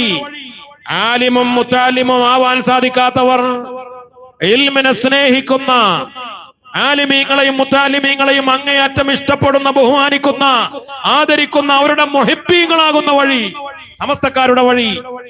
അല്ലെങ്കിൽ നാലാമത്തെ വഴി, ഇനി അവനെ സ്നേഹിക്കുന്നില്ലെങ്കിലും അവരെ സഹായിക്കുന്നില്ലെങ്കിലും ഏത് കാര്യത്തിലും ദീനീ കാര്യത്തിൽ അവരെ പിൻപറ്റും, അവരെ ഇത്തിബാ ചെയ്യും, അവര് പറഞ്ഞത് കേട്ടനുസരിക്കും. ഔ മുസ്തമിയൻ വലാ തകുൻ ഖാമിസ, അഞ്ചാമത്തെ ഒരു വഴി സ്വീകരിക്കരുത്. അതുകൊണ്ടാണ് നമ്മൾ സമസ്തക്കാരായത്. നമ്മൾ ആലിമീങ്ങളെ നിന്ദിക്കുന്നവരല്ല, നമ്മൾ മുത്താലിമീങ്ങളെ അനാദരിക്കുന്നവരല്ല. ഇൽമിനെയും ഉലമാഇനെയും അവരെയൊക്കെ ആക്ഷേപിക്കുക, മുഅല്ലിമീങ്ങളെ ആക്ഷേപിക്കുക. നമ്മുടെ മദ്രസകളിലൊക്കെ അധ്യാപനം നടത്തുന്ന ജമിയത്തുൽ മുഅല്ലിമീന്റെ ഉസ്താദുമാർ, റേഞ്ച് ഭാരവാഹികൾ, അതേപോലെ നമ്മുടെ ഉലമാക്കൾ, പ്രാഥമികമായി നമ്മുടെ മക്കൾക്ക് ഇൽമു പഠിപ്പിക്കുന്ന ഇൽമിന്റെ ഖാദിമീങ്ങളായ ഈ മുഅല്ലിം സുഹൃത്തുക്കൾ, പള്ളിയിലെ ഖത്തീബുമാര്, മുദരിസുമാര്, ഖാദിമാര്, സമസ്തക്കാരായ ഉലമാഇനെ നിരന്തരം ആക്ഷേപിച്ചുകൊണ്ടിരിക്കുന്ന ആളുകളോടാ പറയുന്നത്. എന്താണ് ഇവിടെ പഠിപ്പിക്കപ്പെട്ടത്? ഇമാം ബഹുമാനപ്പെട്ട ഹസനുൽ ബസരി, താബിഈങ്ങളുടെ നേതാവ്, സയ്യിദു താബിഈൻ ഹസനുൽ ബസരി റളിയല്ലാഹു അൻഹു മഹാനവറുകളാ ഗൗരവത്തോടെ പറയുന്നത്, നിങ്ങൾ ആലിമീങ്ങളാവണം, അല്ലെങ്കിൽ മുത്താലിമീങ്ങളാവണം, അല്ലെങ്കിൽ അവരെ സ്നേഹിക്കണം, ഇഷ്ടപ്പെടണം, അവരെ നിന്ദിക്കരുത്, അവരെ അനാദരിക്കരുത്, അവരെ കുത്തുവാക്ക് പറയരുത്, അവരെ ആക്ഷേപിക്കരുത്, അവരെ രണ്ടാം തരക്കാരായി ആലിമീങ്ങളെ, മുഅല്ലിമീങ്ങളെ, ഉസ്താദുമാരെ പല ആളുകളെയും ധാരണ എന്താ? നമ്മുടെ ഈ പ്രദേശങ്ങളിലല്ല, ചില നാട്ടിലൊക്കെ കുറച്ച് ഉമറാക്കളാകുമ്പോഴേക്ക്, കമ്മറ്റിക്കാരാകുമ്പോഴേക്ക്, സമ്പന്നന്മാരാകുമ്പോഴേക്ക് അവര് കരുതി പോകാം, ഞങ്ങൾ ശമ്പളം കൊടുക്കുന്നവരല്ലേ ഇവര്. ഓഫീസിലെ ഒരു പ്യൂണിന് പോലും നൽകുന്ന വില കൽപ്പിക്കാതെ മദ്രസയിലെ ഉസ്താദുമാരെ, പള്ളിയിലെ മുഅദ്ദിൻമാരെ, പള്ളിയിലെ ഖത്തീബുമാരെ ഒന്നുമല്ലാതെ ഒരു തറവേല, ഒരു കൂലിവേലക്കാരെ പോലെ കാണുന്ന, ഞങ്ങളെ ശമ്പളം കൊടുക്കും, ഞങ്ങളാ മേലാളന്മാർ, നിങ്ങൾ ഞങ്ങളെ കീഴിൽ നിൽക്കേണ്ടവരാണ് എന്ന അർത്ഥത്തിൽ ഈ ഇൽമിന്റെ ആലിമീങ്ങളെ ആക്ഷേപിക്കുന്ന ആളുകൾ വളരെ ഗൗരവത്തോടുകൂടി ചിന്തിക്കണം. ഇത് അപകടമാണ്. ഇത് കഴിഞ്ഞു പോയ ഉമറാക്കൾ ആരും പഠിപ്പിച്ചതല്ല. കഴിഞ്ഞു പോയ ഭരണാധികാരികൾ പോലും അവരുടെ മക്കളെ ഇൽമു പഠിപ്പിച്ച, അവരുടെ മക്കൾക്ക് ഒരു ഖുർആൻ ആയത്ത് ബിസ്മി മാത്രം പഠിപ്പിച്ചതിന്റെ പേരിൽ സ്വർണ്ണ നാണയങ്ങളുടെ കിഴികൾ കൊടുത്തപ്പോ ഈ മുഅല്ലിം അത്ഭുതപ്പെട്ടു. കാരണം ഞാൻ ഇതിന് യോഗ്യനാണോ? അപ്പോഴാ ഭരണാധികാരി, അവരാ ഉമറാക്കൾ. ഇത് ഇൽമിന്റെ ബഹുമാനമാണ്, ആലിമിന്റെ ബഹുമാനം, മുത്താലിമിന്റെ ബഹുമാനം ഇൽമിന്റെ ബഹുമാനമാണ്. ആ ഒരു വ്യക്തിയെ അല്ല ബഹുമാനിക്കുന്നത്. അതുകൊണ്ട് ആലിമിനെ ബഹുമാനിക്കണം, മുത്താലിമിനെ സ്നേഹിക്കണം, ഇഷ്ടപ്പെടണം. ഇത് മഹാന്മാര് പഠിപ്പിച്ച വഴിയാണ്. ഇനി അവരെ പിൻപറ്റണം, അവര് പറഞ്ഞത് അനുസരിക്കണം. അതാ നമ്മുടെ വഴി. അവിടെയാണ് കെട്ടുറപ്പുണ്ടാവുക, അവിടെയാണ് ഐക്യമുണ്ടാവുക, അവിടെയാണ് ഈ ഉമ്മത്തിന് മനോഹരമായി ഒറ്റക്കെട്ടായി മുന്നോട്ട് പോകാൻ കഴിയുക.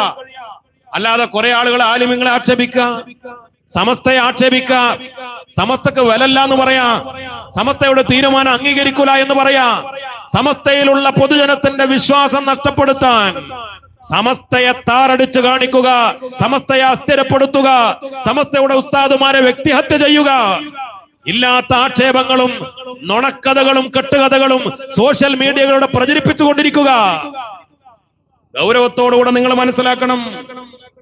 ഈ ആപ്തവാക്യം ഹസനുൽ ബസരി തങ്ങൾ പഠിപ്പിച്ചു കൊടുത്തപ്പോ പഠിക്കാൻ വന്ന ആലിമീങ്ങളിൽ, മുത്തഅല്ലിമീങ്ങളിൽ പ്രമുഖനാണ് ഇമാം ഹുമൈദ് റളിയല്ലാഹു അൻഹു. മഹാനവറുകൾ സംശയം ചോദിച്ചു, മഹാനവറുകളെ, നാലാലൊരു വഴി സ്വീകരിക്കണം, വലാ തകുൻ ഖാമിസ എന്നാണല്ലോ പറഞ്ഞത്, അഞ്ചാമനാവരുത്. ബഹുമാനപ്പെട്ടവരുടെ സംശയം എന്താണെന്നറിയോ? മൽ ഖാമിസ്, ഏതായി അഞ്ചാമൻ പാടില്ല എന്ന് പറഞ്ഞത്? ആ 4 വഴി മനസ്സിലായി. ആലിമാവണം, മുത്താലിമാവണം, അവരെ സ്നേഹിക്കണം, അവരെ ഇത്തിബാഅ് ചെയ്യണം, അവരെ പിൻപറ്റണം, അവരെ പറഞ്ഞനുസരിക്കണം, അത് മനസ്സിലായി. പക്ഷെ വലാത്തകുൻ ഖാമിസ, അഞ്ചാമൻ ആവരുതേ.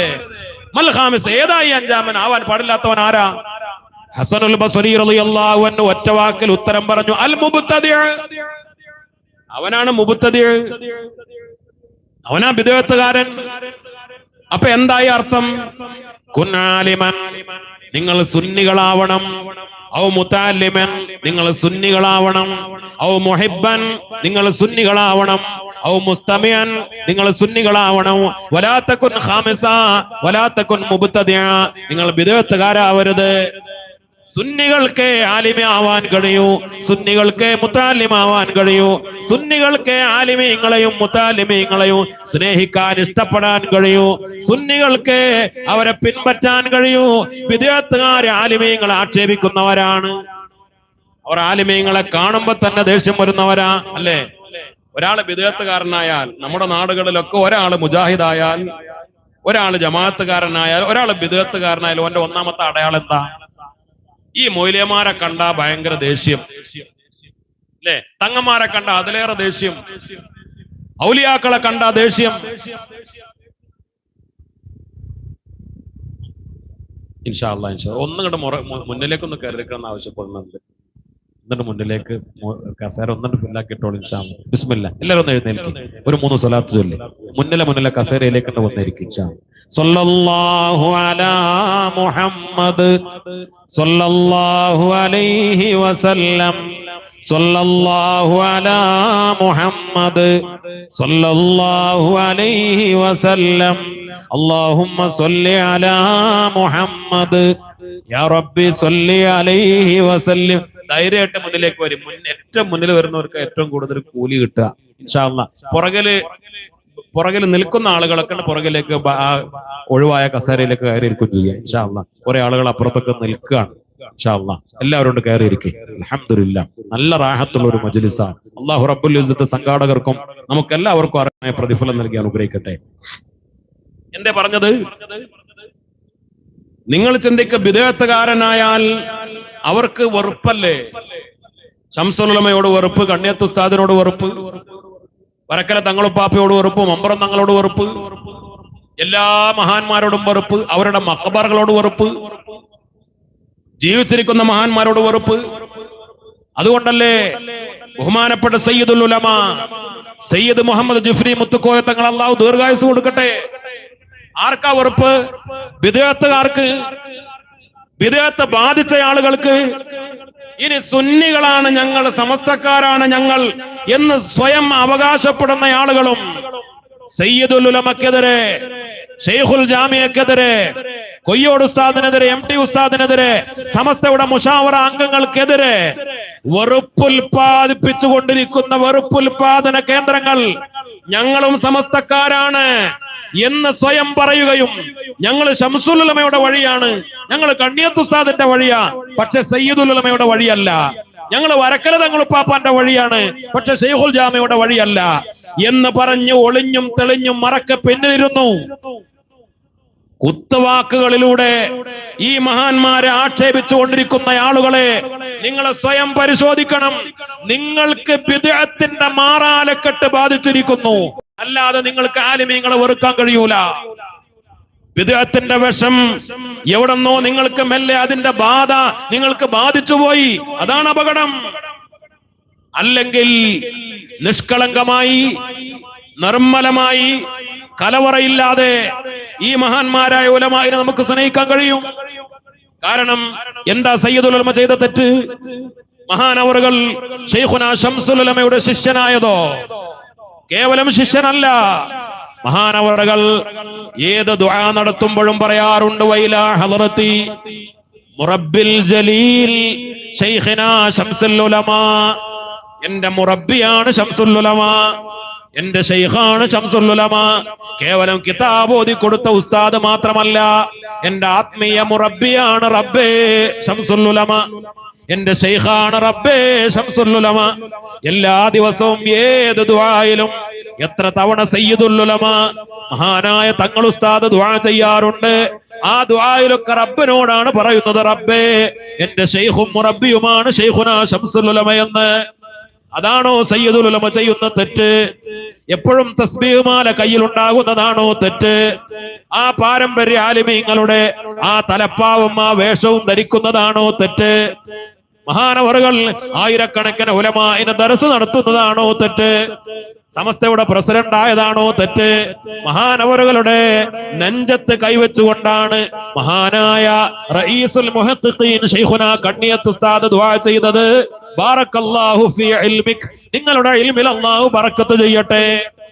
തങ്ങൾ ഉസ്താദിന്റെ തലയിൽ കൈവച്ചുകൊണ്ടാണ് മഹാനായ സമസ്തയുടെ പ്രസിഡന്റ് ആയിരുന്ന വാളക്കുളം അബ്ദുൽ ബാരി, മഹാനായ അബ്ദുൽ ബാരി ഉസ്താദ് മഹാനായ ശൈഖുനാ ദുആ ചെയ്തത്.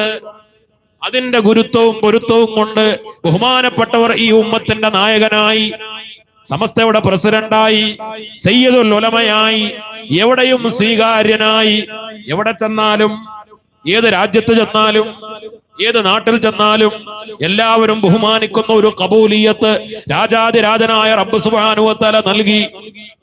ജനങ്ങളുടെ ഹൃദയത്തിൽ ഒരു ബഹുമാനവും ഒരു ആദരവും ഒരു വഖാറും ഹൈബത്തും ഇട്ടുകൊടുത്തു. അതിന്റെ പേരിൽ നിങ്ങൾ എങ്ങനെ കൊത്തി വലിക്കാൻ ശ്രമിച്ചാലും രാജാതിരാജനായ റബ്ബ് സുബ്ഹാനഹു വ തആല ഒരാളെ ഉയർത്താൻ ഉദ്ദേശിച്ചാൽ രാജാതിരാജനായ റബ്ബ് ഉയർത്തുക തന്നെ ചെയ്യും. അത് അസൂയാലുക്കളെ നിങ്ങൾക്ക് കണ്ണിറുക്കി നോക്കിയിരിക്കാനല്ലാതെ ഗതിയുണ്ടാകൂല.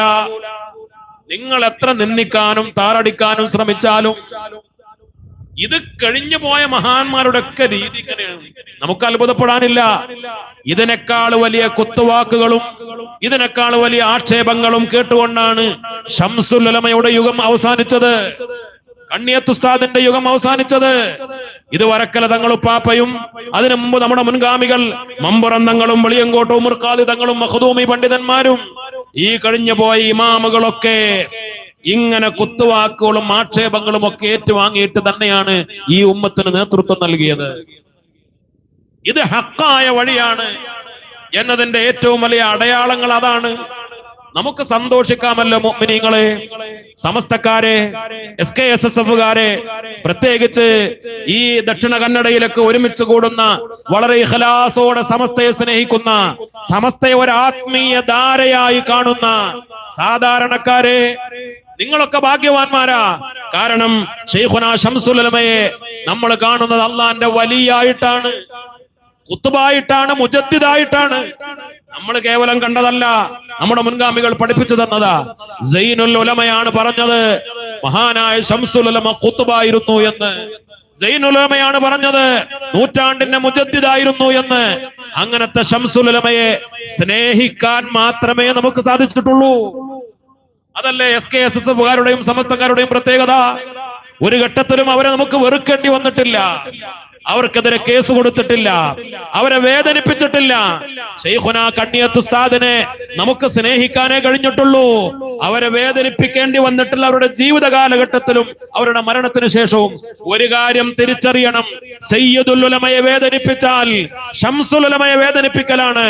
സയ്യിദുൽ ഉലമയെ ശൈഖുൽ ജാമിഅയെ വേദനിപ്പിച്ചാൽ കണ്ണിയത്ത് ഉസ്താദിനെ വേദനിപ്പിക്കലാണ്. ഇന്ന് സമസ്തയുടെ ഏത് മുശാവറ അംഗത്തെ നിങ്ങൾ വേദനിപ്പിച്ചാലും കുത്തി നോവിച്ചാലും അത് അവരുടെ ഗുരുനാഥന്മാരെ, ശംസുൽ ഉലമയെ, കണ്ണിയത്ത് ഉസ്താദിനെ, കൂട്ടമല ഉസ്താദിനെ അവരെ വേദനിപ്പിക്കല. കാരണം അവരുടെ ശിഷ്യന്മാരാ, അവരുടെ മുരീദുമാരാണ്. ഇവരൊക്കെ അവരുടെ ഗുരുത്വവും പൊരുത്തവും നേടിയവരാ. ആ ഗുരുത്വവും പൊരുത്തവും നേടിയവർ അന്തസ്സോടെ മുന്നോട്ട് പോകും. അവരുടെ ഗുരുത്വം നേടാത്തവർ, ബഹുമാനപ്പെട്ട ശൈഖുനാ ശംസുൽ ഉലമ പറഞ്ഞതുപോലെ ഇത് സമസ്തയാണ്, ഔലിയാക്കൾ അവരെ അറസ്റ്റ് ചെയ്യുകയും ചെയ്യും. നഊദു ബില്ലാഹ്. രാജാതിരാജനായ റബ്ബ് സുബ്ഹാനഹു വ തആല കാത്തുരക്ഷിക്കട്ടെ. അല്ലേ? മനസ്സിലാക്കണം, ഇത് ഔലിയാക്കളുടെ വഴിയാ. ഇതിനെ നിയന്ത്രിക്കുന്നത് അള്ളാന്റെ ഔലിയാക്കൾ. ഇത് ആത്മീയ പ്രസ്ഥാനമാണ്. അതുകൊണ്ട് മറ്റെന്തെങ്കിലും താല്പര്യങ്ങളെ കൊണ്ട്, മറ്റു പലതുകൊണ്ടും ഈ സമസ്തയെ, SKSSFനെ, ഈ പ്രവർത്തകരെ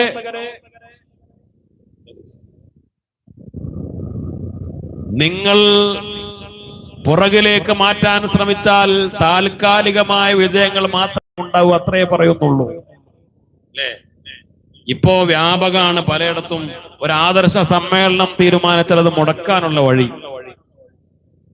സമസ്തയുടെ ഒരു യോഗം തീരുമാനിച്ചാൽ അത് തടസ്സപ്പെടുത്താനുള്ള വഴി, SKSSF-ന്റെ, സമസ്തയുടെ, ജമിയത്തുൽ മുഅല്ലിമീന്റെ അല്ലെങ്കിൽ 100ാം വാർഷികത്തിന്റെ ഇതേപോലെയുള്ള ആദർശ സമ്മേളനങ്ങളുടെ പരിപാടികൾ തീരുമാനിച്ചാൽ കേരളത്തിലും കർണാടകയിലും അത് പോലീസ് ഉദ്യോഗസ്ഥന്മാർ മുഖേന അതിന്റെ പെർമിറ്റ് നിഷേധിച്ചും അതേപോലെ അതിനെ തടസ്സപ്പെടുത്തിയും അതിനെ ഇല്ലായ്മ ചെയ്യാൻ ഭരണത്തിന്റെ അധികാരം കൊണ്ടോ സമ്പത്തിന്റെ അധികാരം കൊണ്ടോ മറ്റുള്ള ഭൗതികമായ ഈ ഹുങ്ക് കൊണ്ട് സമസ്ത കേരള ജമിയത്തുൽ ഉലമയുടെ SKSSF-ന്റെ ഒക്കെ പ്രവർത്തനങ്ങളെ ഇല്ലായ്മ ചെയ്യാം എന്ന് ആരും മനസ്സിലാക്കേണ്ടതില്ല. ഇത് ആത്മീയതയുടെ ആദർശമാണ്. അതിനെയൊക്കെ അതിജയിച്ച് മുന്നോട്ട് പോവുക തന്നെ ചെയ്യും. അടിച്ചമർത്താമെന്ന് ആരും മനസ്സിലാക്കണ്ട. നിയമങ്ങളെ കൊണ്ടും സമ്പത്ത് കൊണ്ടും മറ്റുള്ള അധികാര പദവികളെ കൊണ്ടും എത്രത്തോളം നിങ്ങൾ അടിച്ചമർത്താൻ ശ്രമിക്കുന്നുവോ ഈ ആദർശ പോരാട്ടത്തെ, അത് പലപ്പോഴും അനുഭവങ്ങളല്ലേ, ഈ പരിസര പ്രദേശങ്ങളിൽ അനുഭവങ്ങളല്ലേ, കേരളക്കരയിൽ അനുഭവങ്ങളല്ലേ, ഈ മക്കളെ, SKSSF-ന്റെ മക്കളെ അല്ലെങ്കിൽ സമസ്തയുടെ പ്രവർത്തകരെ നിങ്ങൾ എത്രത്തോളം അവഗണിക്കാനും ഇതേപോലെ ഇരുത്താനും ശ്രമിച്ചാൽ അത് സൈനുൽ ഉലമ പറഞ്ഞതുപോലെ റബ്ബർ പന്ത് പോലെയാണ്. നിങ്ങൾ എറിയാനും അടിച്ചമർത്താനും ശ്രമിച്ചാൽ എത്ര നിങ്ങൾ എറിയുന്നുവോ അതിനേക്കാൾ അത് കുതിച്ചുയരുക തന്നെ ചെയ്യും.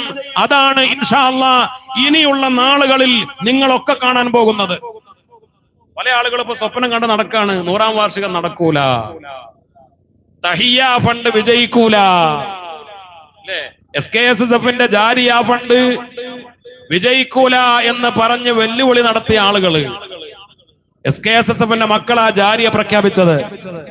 ചില ആളുകൾ ബെറ്റ് വെച്ചിരുന്നു 50 ലക്ഷത്തിനപ്പുറം പോകൂല. അവര് മനസ്സിലാക്കി ഈ കുട്ടികളല്ലേ SKSF-കാര്, അവർക്ക് കോടിയൊന്നും അവർക്ക് അറിയൂല, ലക്ഷം ഇനി അങ്ങനെ പോയാ പരമാവധി ഒരു 50 ലക്ഷം, അതിനപ്പുറം പോകൂല എന്ന് ബെറ്റ് വെച്ച ആളുകളൊക്കെ അവസാനം മുങ്ങി.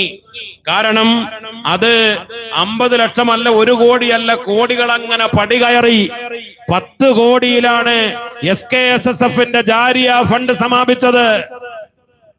ഇത് ഇപ്പുറത്ത് സമസ്തയാണ് പ്രഖ്യാപിച്ചത്. ഇന്ന് നിങ്ങൾ തഹിയ ആപ്പ് നോക്കിയൊന്നും അറിയൂല, 8 കോടി പിന്നിട്ടിരിക്കുന്നു തഹിയ. തഹിയ എന്ന വാക്ക് ബഹുമാനപ്പെട്ട ശൈഖുന MT ഉസ്താദ് പറഞ്ഞു, അത് ഒരു ഇൽഹാമിലൂടെ കിട്ടിയ വാക്കാണ്. തഹിയ അത് ഒരു തിരുമുൽ കാഴ്ച സമർപ്പണമാണ്. തഹിയ ഏറ്റവും നല്ല ഒരു ഗിഫ്റ്റ് സമർപ്പണം, അതിനാണ് അറബിയിൽ തഹിയ എന്ന വാക്ക് ഉപയോഗിക്കുക. തഹിയാത്ത്, അത്തഹിയാത്ത്, രാജാതിരാജനായ റബ്ബിന്റെ മുന്നിൽ ഏറ്റവും വലിയ തിരുമുൽ കാഴ്ച പ്രകടിപ്പിക്കുന്നതിനാണ് അത്തഹിയാത്ത് എന്ന് നമ്മൾ പറയുന്നത്. അതിലെ മനോഹരമായ വാക്ക് തഹിയ. ഓരോ മുസ്ലിമിനും, ഓരോ കുഞ്ഞിനും, SBBയുടെ ബാലികാ ബാലന്മാര് മുതൽ നമ്മുടെ നാട്ടിലെ മുതലാളിമാരും സമ്പന്നന്മാരും മദ്രസ കമ്മിറ്റികളും മഹല്ല് കമ്മിറ്റികളും SKSSF-കാരും SYS-കാരും ജമിയത്തുൽ മുഅല്ലിമീനും ജമിയത്തുൽ ഖുതബാവും ജമിയത്തുൽ മുദരിസീനും മഹല്ല് ഭാരവാഹികളും SMF-ഉം SKMM-യും എല്ലാവരും അതിൽ പങ്കാളികളാവണം. എല്ലാവരുടെയും ഏറ്റവും വലിയ ഒരു തിരുമുൽ കാഴ്ചയായി സയ്യിദുൽ ഉലമ ആ പേര് പ്രഖ്യാപിച്ചപ്പോ MT ഉസ്താദാണ് പറഞ്ഞത്, ഇത് ഇൽഹാമിലൂടെ കിട്ടിയതാണ്. ആ പേര് കിട്ടിയപ്പോ, ആ പേര് ബഹുമാനപ്പെട്ട ഉസ്താദുമാരെ പ്രഖ്യാപിച്ചപ്പോ സമസ്തക്കാർക്കുറപ്പാണ് തഹിയ ഒരു അത്ഭുതമായി കുതിച്ചുയരുമെന്ന്. അതാണ് നമ്മൾ കണ്ടുകൊണ്ടിരിക്കുന്നത്. 16ഓളം വരുന്ന പദ്ധതികളാ സമസ്ത പ്രഖ്യാപിച്ചത് ദീർഘവീക്ഷണത്തോടെ. ഇനി ഒരു 50 കൊല്ലം കഴിഞ്ഞാൽ എന്തായിരിക്കും സമസ്തയുടെ ഈ നാട്ടിലെ പ്രവർത്തനങ്ങൾ? ഒരു 100 കൊല്ലം കൂടെ കഴിഞ്ഞ 200ാം വാർഷികം ആഘോഷിക്കുമ്പോ സമസ്ത കേരള ജമിയത്തുൽ ഉലമ എങ്ങനെ ആയിരിക്കും? അടുത്ത ഭാവിയിൽ ലോകം ശാസ്ത്രീയമായും സാങ്കേതികമായും ടെക്നോളജിയിലും അതിശക്തമായി മുന്നോട്ട് പോകുമ്പോ AI യുഗത്തിൽ, ഇൻഫർമേഷൻ ടെക്നോളജിയുടെ യുഗത്തിൽ നമ്മുടെ വിദ്യാഭ്യാസ രീതികൾ മാറുമ്പോ മദ്രസ വിദ്യാഭ്യാസം എങ്ങനെയാവണം? ഇന്ന് തന്നെ ലേണിംഗ് സംവിധാനം 31 രാജ്യങ്ങളിലെ 10,000-കണക്കിന് കുട്ടികൾക്ക് 24 മണിക്കൂറും നമ്മുടെ ഉസ്താദുമാര് ഓൺലൈൻ സംവിധാനത്തിലൂടെ വിദ്യാഭ്യാസ ബോർഡിന്റെ കീഴിൽ മതാധ്യാപനം നൽകുന്നു. 1-ാം ക്ലാസ് മുതൽ 10-ാം ക്ലാസ് വരെയുള്ള മദ്രസ അതെങ്ങനെ? ഇംഗ്ലീഷ് ഭാഷയിലൂടെ അമേരിക്കയിലെ, ന്യൂസിലാൻഡിലെ, അതേപോലെ ഇറ്റലിയിലെ, ജർമ്മനിയിലെ, ഫ്രാൻസിലെ, മറ്റ് ലോക രാജ്യങ്ങളിലെ ഏത് നാട്ടുകാരായ മലയാളികൾ മാത്രമല്ല, ഏത് രാജ്യക്കാരായ കുട്ടികൾക്ക് യഥാർത്ഥ സുന്നത്ത് ജമാഅത്തിന്റെ അഖീദ ദീൻ പഠിപ്പിക്കാനുള്ള സംവിധാനം ഇനി കൂടുതൽ കാലം കഴിയാതെ നമ്മുടെ ഭാവി തലമുറ കാണും. സ്കൂളുകൾക്ക് കെട്ടിടം ആവശ്യമുണ്ടാവൂല, അപ്പൊ മദ്രസകൾക്ക് കെട്ടിടം ആവശ്യമുണ്ടാവൂല. എല്ലാം ഇൻഫർമേഷൻ ടെക്നോളജി, AI സംവിധാനങ്ങൾ പിടിമുറുക്കുമ്പോ അപ്പോഴും ദീൻ നിലനിൽക്കണം, ദീൻ പഠിക്കണം. ഈ ഭാവി മുന്നിൽ കണ്ടുകൊണ്ട് അതിനു വേണ്ടി ഒരു വില്ലേജ്, അതിനു വേണ്ടി ഏക്കർ കണക്കിന് സ്ഥലത്ത് ഒരു വിശാലമായ സംവിധാനം ഇൻഷാ അല്ലാഹ് സമസ്ത രൂപപ്പെടുത്തുകയാണ്. 50 കൊല്ലം ഭാവി കണ്ട്, 100 കൊല്ലം ഭാവി കണ്ട് 100 ഏക്കർ സ്ഥലത്താണ് നമ്മുടെ ദേശീയ വിദ്യാഭ്യാസ പദ്ധതി വരുന്നത്. അതേപോലെ ഒരുപാട് നിർമ്മാണാത്മകമായ പ്രവർത്തനങ്ങൾ സമസ്തയുടെയും സുന്നത്ത് ജമാഅത്തിന്റെയും അതേപോലെ നമ്മുടെ നാടുകളിലേക്ക് ദീൻ വന്ന സ്വഹാബത്തിന്റെ കാലം മുതലുള്ള പാരമ്പര്യം, ആ സുന്നി പാരമ്പര്യം അത് ലോകത്തെ സഞ്ചാരികളെ ആകർഷിക്കുന്ന തരത്തിലൊരു ഹെറിറ്റേജ് മ്യൂസിയം, സുന്നി വിശ്വാസങ്ങളും നമ്മുടെ പാരമ്പര്യ രീതികളും ഒക്കെ പഴയതൊക്കെ സംരക്ഷിക്കാൻ വേണ്ടിയുള്ള ഒരു ഹെറിറ്റേജ് മ്യൂസിയം ഉൾപ്പെടെ അതേപോലെ ഒരുപാട് പദ്ധതികൾ, മനോഹരമായ പദ്ധതികൾ പ്രസിദ്ധീകരണ രംഗത്ത്, ജീവകാരുണ്യ പ്രവർത്തന രംഗത്ത്, പത്രപ്രവർത്തന രംഗത്ത് നമുക്കൊരുപാട് സ്വപ്നങ്ങളുണ്ട്. എല്ലാ സിറ്റികളിലും, നമ്മുടെ ബാംഗ്ലൂരിൽ, അതേപോലെ ഇൻഷാ അല്ലാഹ് ചെന്നൈയിൽ, അതേപോലെ മുംബൈയിൽ, ഡൽഹിയിൽ, ഇന്ത്യയിലെ പ്രധാനപ്പെട്ട നഗരങ്ങളിൽ, അവിടങ്ങളിലൊക്കെ വലിയ സമസ്തയുടെ കേന്ദ്രങ്ങൾ, കൊച്ചി ഉൾപ്പെടെയുള്ള മെട്രോപൊളിറ്റൻ സിറ്റികളിൽ, കോർപ്പറേഷനുകളിൽ സമസ്തയുടെ ആസ്ഥാനങ്ങൾ, അതൊക്കെ നമ്മുടെ പദ്ധതിയാണ്.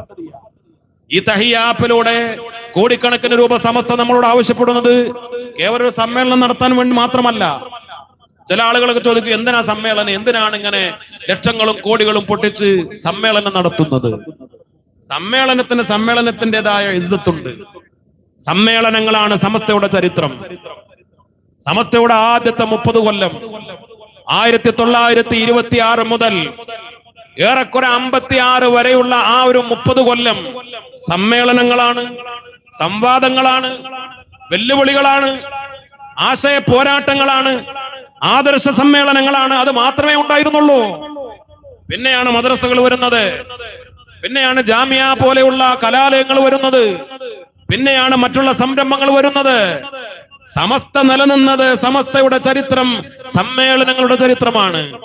സമ്മേളനങ്ങളിലൂടെ തന്നെയാണ് നമ്മുടെ ആശയങ്ങളും ആദർശങ്ങളും പൊതുജനങ്ങളിലേക്ക് എത്തിച്ചു കൊടുത്തത്. ഈ ജനങ്ങളെ ഇപ്പോഴും സുന്നികളാക്കി നിലനിർത്താൻ സാധിച്ചത് ഈ സമ്മേളനങ്ങളിലൂടെ. ഇങ്ങനെയുള്ള വാർഷികങ്ങൾ, വയലുകൾ, മതപ്രഭാഷണങ്ങൾ, സമ്മേളനങ്ങൾ ഇതിലൂടെ തന്നെയാണ് ജനങ്ങളെ സുന്നികളാക്കി നിലനിർത്തിയത്. ജനങ്ങളെ ഔലിയാക്കളെയും അമ്പിയാക്കളെയും പിൻപറ്റുന്നവരാക്കി നിലനിർത്തിയത്. അത് സമസ്ത തുടരും.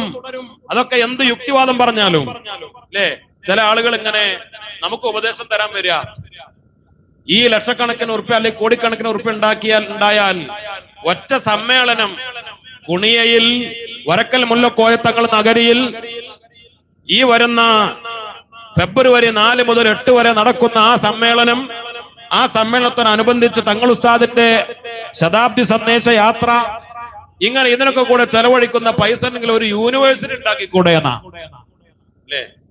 വേറൊരാൾ ഇതിനു മുമ്പ് ഒരു ചോദ്യം ചോദിച്ചിരുന്നു, നബിദിനൊക്കെ നിർത്തുക, എന്നിട്ട് അതുകൊണ്ട് യൂണിവേഴ്സിറ്റി ഉണ്ടാക്കുക. നബിദിനത്തിന് എന്തിനാണ് ചോറ് കൊടുക്കുന്നത്? നബിദിനത്തിന് എന്തിനാണ് ഭക്ഷണം ഉണ്ടാക്കുന്നത്? എന്തിനാണ് ഒരുപാട് ലക്ഷക്കണക്കിന് രൂപ ഓരോ മദ്രസ കേന്ദ്രത്തിനും ചെലവഴിക്കുന്നത്?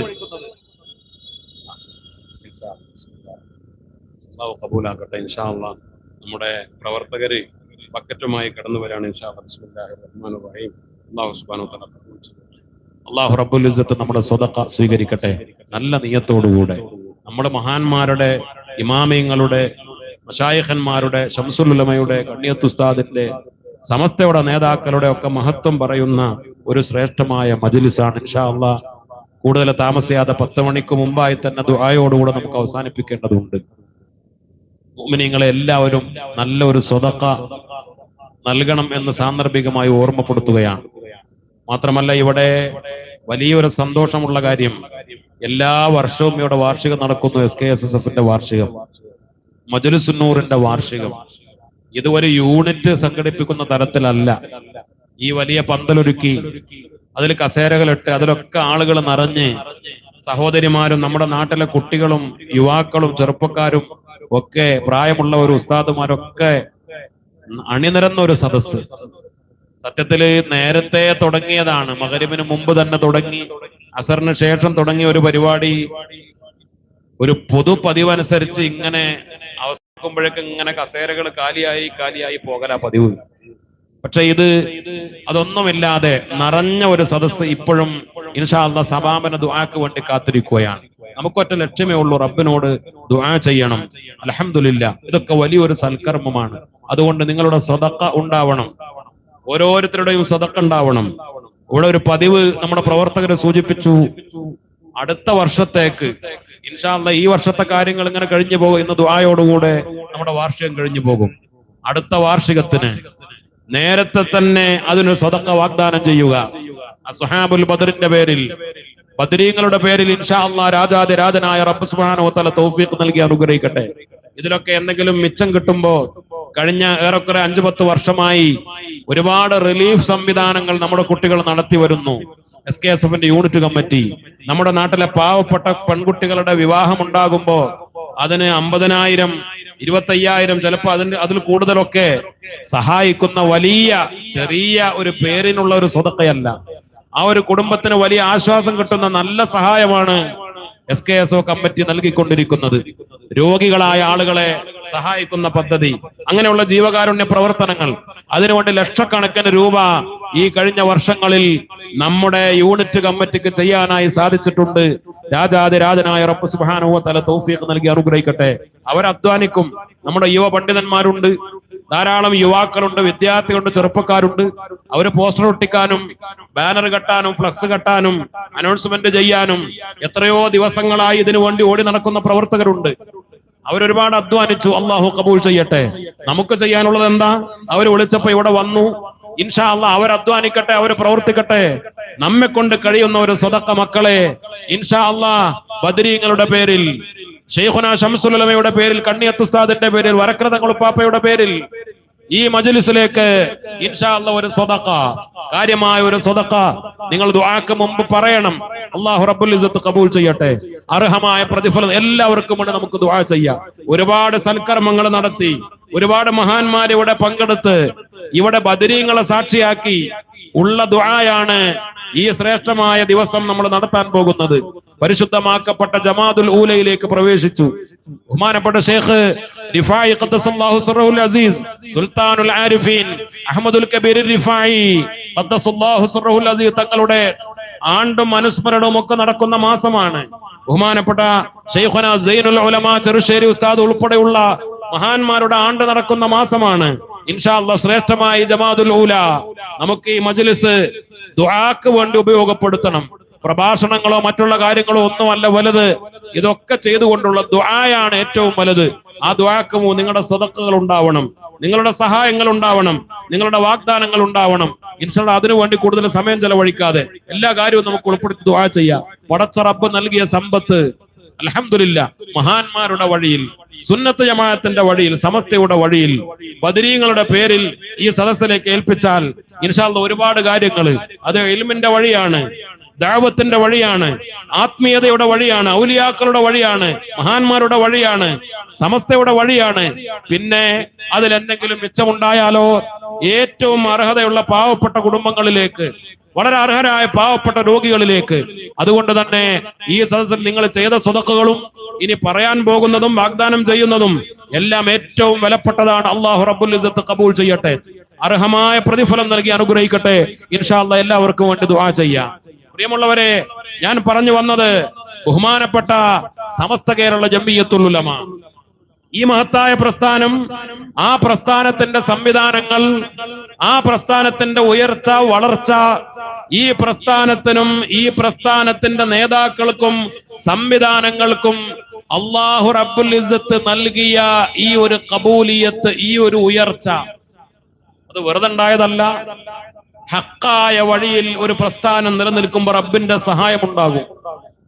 അതങ്ങനെയാണ്. അല്ലാതെ സമസ്തയുടെ വിജയം സാമ്പത്തികമായ വിജയമല്ല. സമസ്തയുടെ വിജയം ഒരുപാട് ബുദ്ധിമാന്മാരുടെ ബുദ്ധിപരമായ തന്ത്രങ്ങളെ കൊണ്ടുണ്ടാകുന്ന വിജയമല്ല. സമസ്തയുടെ വിജയം ഒരുപാട് കോരിത്തരിപ്പിക്കുന്ന പ്രഭാഷകരെ കൊണ്ടുണ്ടാകുന്ന വിജയമല്ല. സമസ്തയുടെ വിജയം മറ്റേതെങ്കിലും തരത്തിലുള്ള അധികാര പദവികളെ കൊണ്ട് ഉണ്ടായ സ്വാധീനം കൊണ്ടുണ്ടായ വിജയമല്ല. അതൊന്നുമല്ല സമസ്തയുടെ വിജയം. ബഹുമാനപ്പെട്ട കാളമ്പാടി ഉസ്താദിനെ കണ്ട ആളുകൾ ഇവിടെ ഉണ്ടാകും, കോയക്കുട്ടി ഉസ്താദിനെ കണ്ട ആളുകൾ ഉണ്ടാകും. സുബ്ഹാനല്ലാഹ്, അവരൊക്കെ സമസ്തയുടെ തലപ്പത്തിരുന്നവരാണ്. അവരെ കളിയാക്കിയ ആളുകളുണ്ട്. സമസ്തയുടെ പ്രസിഡന്റ് ആവാനുള്ള യോഗ്യത കുപ്പായത്തിൽ ഖമീസിൽ അധികം നീലം മുക്കലാണെന്ന് കളിയാക്കി. കാരണം കോയക്കുട്ടി ഉസ്താദിന്റെ കന്തൂറയും ജുബയൊക്കെ പരിശോധിച്ച പലപ്പോഴും നീലം മുക്കിയത് കുറച്ച് കൂടുതലായിട്ടുണ്ടാവും. ശൈഖുനാന്റെ ഒരു ശീലായിരുന്നു അത്. ഓതുന്ന കാലം മുതൽ ദർസ് നടത്തുമ്പോഴും പ്രായമായപ്പോഴും ബഹുമാനപ്പെട്ട കോയക്കുട്ടി ഉസ്താദിന്റെ ശൈലി എന്ന് പറഞ്ഞാല് മക്കളോ അല്ലെങ്കിൽ ശിഷ്യന്മാരോ ഒക്കെ ഡ്രസ്സ് അലക്കി കൊടുത്താലോ അവസാനം നീലമുക്കൽ ആരാണ്? കോയക്കുട്ടി ഉസ്താദ് തന്നെ. നല്ല തൃപ്തിയാവുള്ളൂ. ആ നീലമുക്കൽ ബഹുമാനപ്പെട്ട ഉസ്താദിന്റെ മുക്കൾ. ഒരു ശീലാണ്, പണ്ടേ ഉള്ളൊരു ശീലാണ്. അത് അവസാനം വരെ രോഗിയായി കിടപ്പിലാകുന്നത് വരെ ആ ശീലം ഉണ്ടായിരുന്നു. അപ്പൊ നീലം മുക്കൽ കുറച്ച് ചിലപ്പോ അധികം വരും. അത് അധികം വന്ന ആർക്കും ആക്ഷേപമല്ല, ഉസ്താദിനത് ഇഷ്ടമാണ്. അതിനെ കളിയാക്കാം. സമസ്തയുടെ പ്രസിഡന്റ് ആവാനുള്ള യോഗ്യത കുപ്പായത്തിൽ നീലം മുക്കലാണ്. കാളമ്പാടി ഉസ്താദിനെ കളിയാക്കി സമസ്തയുടെ പ്രസിഡന്റ് ആവാനുള്ള യോഗ്യത ഇസ്തിരി ഇടാത്ത ജുബ്ബ ധരിക്കലാണ്. കാളമ്പാടി ഉസ്താദ് പലപ്പോഴും ഇസ്തിരി ഇടൂല, ഒരു കെട്ടങ്ങട് വരിഞ്ഞു മുറുക്കും. അവര് കാണാൻ മുഞ്ചുള്ളവരായിരുന്നില്ല. അവരുടെ കാണാനുള്ള മുഞ്ച് കണ്ടുകൊണ്ടോ അതല്ലെങ്കിൽ അവരുടെ വേഷവിധാനം കണ്ടുകൊണ്ടോ അല്ല നമ്മളൊക്കെ സമസ്തക്കാരായത്. മറിച്ച് അവരുടെ ആത്മീയത, അവരുടെ ദുആ, അവരുടെ സൂക്ഷ്മ ജീവിതം അത് കണ്ടുകൊണ്ടാണ്. ബഹുമാനപ്പെട്ട സമസ്തയുടെ മുശാവറ അംഗമായിരുന്നു മഹാനായ ശൈഖുന കുഞ്ഞാണി ഉസ്താദ്. മലപ്പുറം ജില്ലക്കാരൻ, മേലാറ്റൂരുകാരൻ ബഹുമാനപ്പെട്ട കുഞ്ഞാണി ഉസ്താദ് പട്ടിക്കാട് ജാമിയയിലെ ഗുരുനാഥനായിരുന്നു. മഹാനവറുകൾ വഫാത്തായത് മുഹറം 10-നാണ്, ആശൂറാന്റെ ദിവസം. ആശൂറാന്റെ രാവിലാണ് ഈ ലോകത്തോട് യാത്ര പറഞ്ഞു പോയത്. ഞങ്ങളൊക്കെ ഓർക്കുന്നുണ്ട് മേലാറ്റൂരിലേക്ക് കുഞ്ഞാണി ഉസ്താദിന്റെ ജനാസ അവസാനം ഒന്ന് കാണാൻ, മയ്യത്ത് നിസ്കരിക്കാൻ അവിടെ ആളുകളൊന്ന് ഒരുമിച്ച് കൂടിയത് മുഹറം 10ന്റെ നോമ്പുകാരായിട്ടാണ്. ആശൂറാന്റെ ദിവസമാണ് ശൈഖുന ഈ ലോകത്തോട് യാത്ര പറഞ്ഞു പോയത്. കാണാൻ മുഞ്ചുള്ളയാളായിരുന്നില്ല.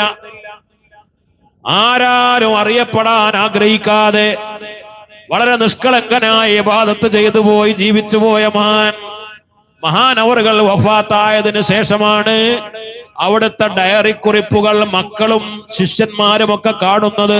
മക്കള് പോലും കണ്ടിട്ടുണ്ടായിരുന്നില്ല, അവർക്ക് പോലും അറിയുമായിരുന്നില്ല. ഡയറി കുറിപ്പിൽ എഴുതി വച്ചിരിക്കുന്നു, ഞാൻ ആദ്യമായി ഹബീബായ മുത്തുനബി സല്ലല്ലാഹു അലൈഹി വസല്ലമ തങ്ങളെ കണ്ടത്, മനാമിലായി കണ്ടത് വല്ലൊരു ബാഖിയാത്തിൽ പഠിച്ചുകൊണ്ടിരുന്ന കാലഘട്ടത്തിലാണ്. മുത്തല്ലിമായിരിക്കുന്ന കാലഘട്ടത്തിൽ, വല്ലൊരു ബാഖിയാത്തിൽ പഠിച്ചുകൊണ്ടിരിക്കുന്ന കാലഘട്ടത്തിലാണ് ആദ്യം ഞാൻ റസൂലുള്ളാഹിനെ കണ്ടത്. പിന്നെ റസൂലുള്ളാഹിനെ കണ്ടപ്പോ എനിക്ക് വല്ലാത്ത കൊതിയോടുകൂടെ ഞാൻ മുത്തുനബിയുടെ സുഗന്ധം അനുഭവിച്ചു. മുത്തുനബിയെ കെട്ടിപ്പിടിച്ചു റസൂലുള്ളാഹിന്റെ സുഗന്ധം ഞാൻ അനുഭവിച്ചു. അല്ലാഹുവിന്റെ റസൂൽ എന്നോട് പറഞ്ഞു, ഒന്നുകൂടെ ഖൽബ് ശുദ്ധിയാക്കണം, ഒന്നുകൂടെ ഹൃദയം ശുദ്ധീകരിക്കണം. പിന്നെ അവസാനം മുത്തുനബിയെ കാണുമ്പോ റസൂലുള്ളാഹിന്റെ കരം എനിക്ക് നീട്ടി തന്നു. മുത്തുനബിയുടെ കയ്യ് ഞാൻ ആ സുഗന്ധം ആസ്വദിച്ചുകൊണ്ട് മതി വരുവോളം റസൂലുള്ളാന്റെ കൈ ഞാൻ ചുംബിച്ചു എന്ന് സമസ്ത കേരള ജംഇയ്യത്തുൽ ഉലമയുടെ മുശാവറ അംഗമായിരുന്ന കുഞ്ഞാണി ഉസ്താദാണ് രേഖപ്പെടുത്തിയത്. ആ കുഞ്ഞാണി ഉസ്താദ് വഫാത്തായത് ആശൂറാന്റെ ദിവസമാണ്. നല്ല മരണം, പുഞ്ചിരിച്ചുകൊണ്ടുള്ള മരണം, കലിമ ചൊല്ലിയിട്ടുള്ള മരണം. ബഹുമാനപ്പെട്ട ഉസ്താദ് അബ്ദുൽ ഹമീദ് ഫൈലി അമ്പലക്കടവ് മഹാനവറുകളുടെ പിതാവാണ് ഓടക്കൽ കുട്ടി മുസ്ലിയാർ. ഓ കുട്ടി മുസ്ലിയാർ സമസ്ത കേരള ജംഇയ്യത്തുൽ ഉലമയുടെ കേന്ദ്ര മുശാവറ അംഗമായിരുന്നു. ഓടക്കൽ കുടുംബം യമനി പണ്ഡിത കുടുംബമാണ്. യമനിൽ നിന്ന് കേരളക്കരയിലേക്ക് വന്ന പണ്ഡിത കുടുംബങ്ങൾ. മഹാനായ ശൈഖുനാ ശംസുൽ ഉലമയുടെ പരമ്പര യമനി പരമ്പരയാണ്. കണ്ണിയത്ത് ഉസ്താദിന്റെ പരമ്പര യമനി പരമ്പരയാണ്. എന്നതുപോലെ ഓടക്കൽ പണ്ഡിതന്മാർ അവർ യമനി പണ്ഡിതന്മാരാണ്. ആ പണ്ഡിത കുടുംബമാണ് ബഹുമാനപ്പെട്ട ഉസ്താദ് അബ്ദുൽ ഹമീദ് ഫൈലി അമ്പലക്കടവിന്റെ കുടുംബം. അവരുടെ പിതാവ് ഓടക്കൽ കുട്ടി മുസ്ലിയാർ മഹാനവറുകൾ വഫാത്തായത് എങ്ങനെയാണെന്നറിയോ? ഖുർആൻ ഓതിക്കൊണ്ടിരിക്കുമ്പോ അവസാന ശ്വാസത്തിലേക്ക് എത്തുമ്പോ യാ അല്ലാഹ് യാ അല്ലാഹ് യാ അഫൂ യാ അഫൂ യാ അല്ലാഹ് എന്ന് പറഞ്ഞ് ഖുർആനിലെ ആയത്തുകൾ അങ്ങനെ ഓതിയിട്ടാണ് ഈ ലോകത്തോട് യാത്ര പറഞ്ഞു പോയത്. എന്തുകൊണ്ട്? എപ്പോഴും ഖുർആൻ ഓതും ഹാഫിളായിരുന്നു മഹാനായ ഓ കുട്ടി മുസ്ലിയാർ അമ്പലക്കടവ്. എങ്ങനെ ഹാഫിളായത്? അവരുടെ ചെറുപ്പകാലഘട്ടത്തിലൊന്നും ഹിഫ്ദുൽ ഖുർആൻ കോളേജുകളില്ല. പിന്നെ മഹാനവറുകൾ ഖുർആൻ ഓതി ഓതി ഖത്തം തീർത്ത് പിന്നെയും ഓതി ഖുർആൻ ഓതി ഖുർആൻ ഓത്ത് വലിയ ഇഷ്ടമായിരുന്നു.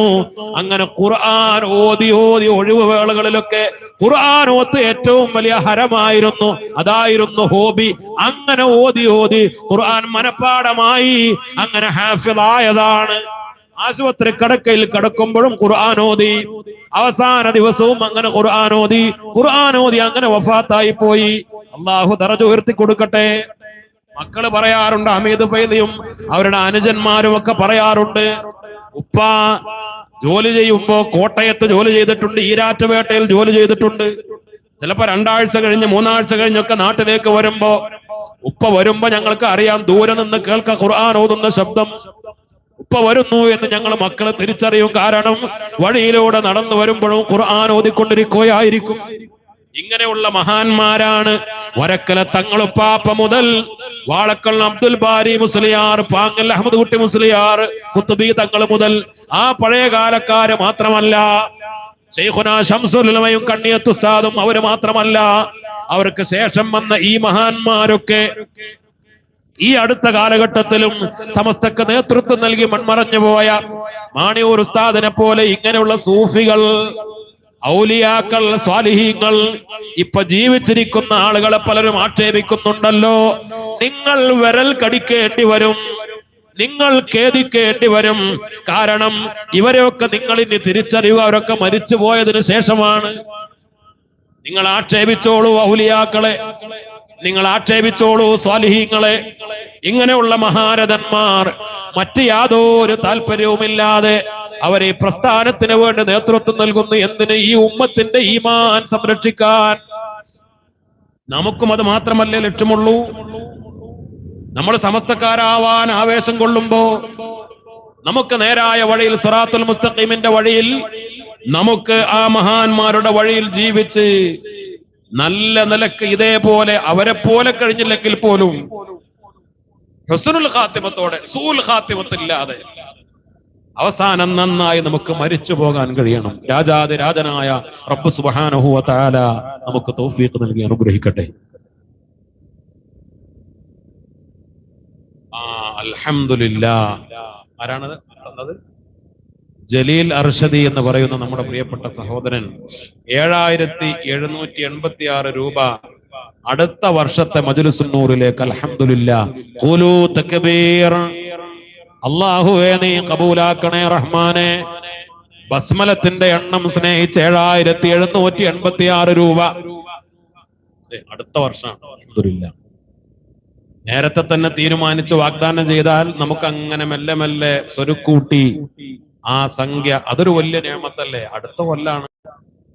അപ്പൊ ഇപ്പൊ തന്നെ ചെറിയ ചെറിയ സംഖ്യ അതിലേക്ക് മാറ്റിവെച്ച് നീക്കിവെച്ച് ഇൻഷാ അള്ളാ അത് ഒരു ധർമ്മപ്പെട്ടി വെച്ചോ ഒരു നേർച്ചക്കുറ്റി വെച്ചോ അല്ലെങ്കിൽ ഏതെങ്കിലും രൂപത്തിൽ അത് സ്വരൂപിച്ചുണ്ടാക്കി അടുത്ത വർഷം ഇതേപോലെ ഇൻഷാ അള്ളാ തയ്യാറാകുന്ന ആളുകൾ ഈ സദസ്സിൽ പറയണം. രണ്ട് കാര്യ, ഒന്ന് ഈ ശ്രേഷ്ഠമായ മജ്‌ലിസിന്റെ ദുആ.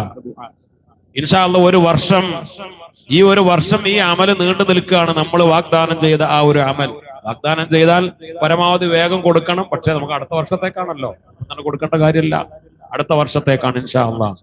ദുആ ലഭിക്കാൻ, മഹാന്മാരുടെ ദുആ ലഭിക്കാൻ, അവരുടെ മദദ് ലഭിക്കാൻ.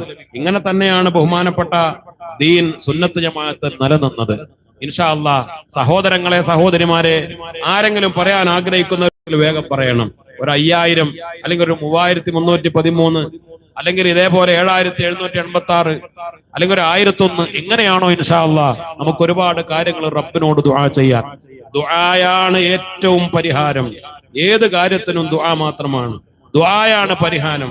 അതോടൊപ്പം തന്നെ സ്വതഖ എന്ന് പറഞ്ഞ ചെറിയ കാര്യമല്ല. മഹാനായ റസൂലുള്ളാഹി സ്വല്ലല്ലാഹു അലൈഹി വസല്ലമ തങ്ങൾ പറഞ്ഞു, ദാവൂ മർദാക്കും ബിസ്സദഖ. നിങ്ങൾ രോഗികളെ ചികിത്സിക്കേണ്ടത് സ്വതഖ കൊണ്ടാണ്. ഏറ്റവും നല്ല ചികിത്സ ഏതാണ്? വലിയമാരോട് ചോദിച്ചാൽ പറയും അല്ലെ, ആത്മീയ ചികിത്സയാണ്. ഭൗതിക ചികിത്സയാണോ ഏറ്റവും നല്ലത്, ആത്മീയ ചികിത്സയാണോ ഏറ്റവും നല്ലത്? തങ്ങന്മാരും വലിയന്മാരും പറയും ആത്മീയ ചികിത്സയാണ്. ആത്മീയ ചികിത്സയിൽ ഏറ്റവും നല്ലത് ഏതാ? ഖുർആൻ ഓതിക്കൊണ്ടുള്ള ചികിത്സ ഉണ്ട്, അള്ളാന്റെ അസ്മാവുകളെ കൊണ്ടുള്ള ചികിത്സയുണ്ട്, പല രൂപത്തിലുള്ള ചികിത്സകളുണ്ട്. എന്നാൽ ആത്മീയ ചികിത്സയിൽ ഏറ്റവും വലിയത്, ഏറ്റവും ഫദലുള്ള, ഏറ്റവും മഹത്വമുള്ളത് അബൂബക്കർ ഹാജി 3000 രൂപ 3000 രൂപ. അൽഹംദുലില്ലാഹ്, അബൂബക്കർ ഹാജിക്ക് അല്ലാഹു ബറക്കത്ത് കൊടുക്കട്ടെ. ബദരീങ്ങളിൽ മുത്തനബി കഴിഞ്ഞാൽ ഒന്നാമനാണ് സയ്യിദുന അബൂബക്കർ സിദ്ദീഖ് റളിയല്ലാഹു അൻഹു. ആ പേരിന്റെ മഹത്വം കൊണ്ട് അബൂബക്കർ സിദ്ദീഖ് തങ്ങളോടൊപ്പം ബദരീങ്ങളോടൊപ്പം അദ്ദേഹത്തെയും കുടുംബത്തെയും അല്ലാഹു സ്വർഗ്ഗത്തിൽ ഒരുമിച്ച് കൂട്ടട്ടെ. അദ്ദേഹത്തിന്റെ മുറാദുകൾ അല്ലാഹു ഹാസലാക്കി കൊടുക്കട്ടെ. ഇപ്പൊ തന്നെ ഏൽപ്പിച്ചു ആ സംഖ്യ. അൽഹംദുലില്ലാഹ്, അല്ലാഹു റബ്ബുൽ ഇസ്സത്ത് ഖബൂൽ ചെയ്യട്ടെ. നമുക്കതേ ഉണ്ടാകൂ. അള്ളാന്റെ മാർഗത്തിൽ ഇൻഷാ അല്ലാഹ് നമുക്കൊക്കെ ഒരു ലക്ഷ്യമുണ്ടല്ലോ, സമസ്തയുടെ ഈ മഹാന്മാരുടെ കൂടെ സ്വർഗത്തിൽ ഒരുമിച്ച് കൂടണം. അവരെ പോലെ സ്വാലിഹീങ്ങളാവാൻ നമുക്ക് കഴിഞ്ഞിട്ടില്ല. കുട്ടി ഉസ്താദിനെ പോലെ ഖുർആൻ ഹാഫിളാവാൻ നമുക്ക് കഴിഞ്ഞിട്ടില്ല. മുഹമ്മദ് ഹാജി,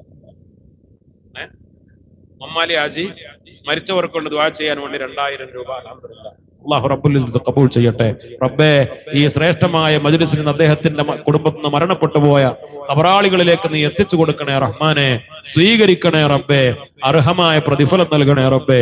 ഇൻഷാ അല്ലാഹ് അവർക്കൊക്കെ വേണ്ടി നമുക്ക് ദുആ ചെയ്യാം. നിങ്ങൾ ചിന്തിച്ചു നോക്ക് സഹോദരങ്ങളെ, കുഞ്ഞാണി ഉസ്താദിനെ പോലെ മുത്തനബിയെ കാണാൻ നമുക്ക് കഴിഞ്ഞിട്ടില്ലെങ്കിലും അവരെ സ്നേഹിക്കാൻ നമുക്ക് കഴിഞ്ഞതുകൊണ്ട് അവരോടൊപ്പം സ്വർഗത്തിൽ നമുക്ക് ഒരുമിച്ച് കൂടണം. അതിനെന്താ വഴി? അവരുടെ ഈ വഴി നമ്മൾ നിലനിർത്താം, സമസ്തയെ നിലനിർത്താം, SKSF-നെ നിലനിർത്താം. അവര് ദുആ ചെയ്ത് തുടങ്ങിയ പ്രസ്ഥാനമാണ് SKSF. അവര് സന്തോഷിക്കും, അവര് ഏറ്റവും വലിയ ആനന്ദിക്കും. സമസ്തക്ക് വേണ്ടി പ്രവർത്തിക്കുമ്പോ ഈ മഹാന്മാരായ ഔലിയാക്കളുടെ മദതും അവരുടെ ഗുരുത്വവും ലഭിക്കും. സമസ്തയുടെയും SKSF-ന്റെയും പ്രവർത്തനങ്ങൾ നിലനിൽക്കാനാണ് നമ്മൾ ഈ സ്വതഖ ചെയ്യുന്നത്. അൽഹംദുലില്ലാഹ്, അല്ലാഹു റബ്ബുൽ ഇസ്സത്ത് അതിലൂടെ മഹാന്മാരുടെ മദത് പ്രദാനം ചെയ്യട്ടെ. ബായമ്പാടി, ഞാൻ പറയുമ്പോ ചിലപ്പോ തെറ്റ് സംഭവിക്കും. ബായമ്പാടി അബ്ദുൽ ഖാദർ ഹാജി മരിച്ച വാപ്പാന്റെ പേര് ദുആ ചെയ്യാൻ വേണ്ടി 4000 രൂപ. അൽഹംദുലില്ലാഹ്, അല്ലാഹു റബ്ബുൽ ഇസ്സത്ത് ഖബൂൽ ചെയ്യട്ടെ. ആ അബ്ദുൽ ഖാദർ ഹാജിയുടെ മരണപ്പെട്ടു അവരുടെ പിതാവ് ഉൾപ്പെടെയുള്ള ഖബറാളികളുടെ ഹദ്റത്തിലേക്ക് റബ്ബേ ഈ സമയത്ത് തന്നെ നീ എത്തിച്ചു കൊടുക്കണേ റബ്ബേ. ബദരീങ്ങളുടെ മദദ് അവർക്ക് നൽകണേ റബ്ബേ, ബദരീങ്ങളുടെ ശഫാഅത്ത് നൽകണേ റബ്ബേ, മുത്തനബിയുടെ ശഫാഅത്ത് നൽകണേ റബ്ബേ. പല ആളുകളും മരിച്ചുപോയ മാതാപിതാക്കളെ കൂട്ടുകുടുംബങ്ങൾക്ക് വേണ്ടി അത് ദുആ കേൾപ്പിച്ചത്, സ്വതഖ ചെയ്തത് അല്ലാഹുവേ ഏറ്റവും നല്ല ഹദിയയായി ആ ഖബറാളികളിലേക്ക് എത്തിക്കണേ റഹ്മാനെ. AK യൂസുഫ് അടുത്ത വർഷത്തേക്ക് 1313 രൂപ. അൽഹംദുലില്ലാഹ്, അല്ലാഹുവേ നീ കബൂലാക്കണേ റഹ്മാനെ, സ്വീകരിക്കണേ റബ്ബേ. യൂസുഫ് എന്ന സഹോദരന്റെ സ്വതഖ നീ കബൂൽ ചെയ്യണേ റബ്ബേ. അല്ലാഹുവേ ബറക്കത്തിലാക്കണേ റഹ്മാനെ. സഹോദരങ്ങളെ, സഹോദരിമാരെ, ഞാൻ പറഞ്ഞത് ആത്മീയ ചികിത്സയിൽ ഏറ്റവും മഹത്വമുള്ളത് സ്വതഖ ചെയ്തുള്ള ചികിത്സയാണ്. ആ ചികിത്സ പഠിക്കേണ്ട ആവശ്യമൊന്നുമില്ല അല്ലേ? ഉസ്താദുമാരും തങ്ങന്മാരൊക്കെ നടന്ന ആത്മീയ ചികിത്സ കുറെ പഠിക്കാനുണ്ട്. അസ്മാ, തൽസമാത്ത്, ഖുർആൻ കൊണ്ടും ഇസ്മു കൊണ്ടൊക്കെ ഉള്ള ചികിത്സയിൽ എഴുതാനും പഠിക്കാനും ഒക്കെ കുറെ ഉണ്ട്. എന്നാ ആത്മീയ ചികിത്സയിലെ ഏറ്റവും ഫദലുള്ള ചികിത്സ സ്വതക്ക ചെയ്യലാണ്. അത് എവിടെയും പോയി പഠിക്കണ്ട. നമുക്ക് എന്താ അസുഖം വന്നാലും സ്വതക്ക ചെയ്യണം. ആ രോഗം മാറണം എന്ന ചികിത്സക്ക് പോവുകയാണ്, അല്ലെങ്കിൽ ചികിത്സിക്കണം, അത് വേണം, അത് നിർബന്ധമാണ്. പക്ഷേ ഭൗതിക ചികിത്സയുടെ മുന്നിൽ ആത്മീയ ചികിത്സ ഉണ്ടാവണം. അതിൽ ഏറ്റവും മഹത്വമുള്ളത് സ്വതക്കയാണ്.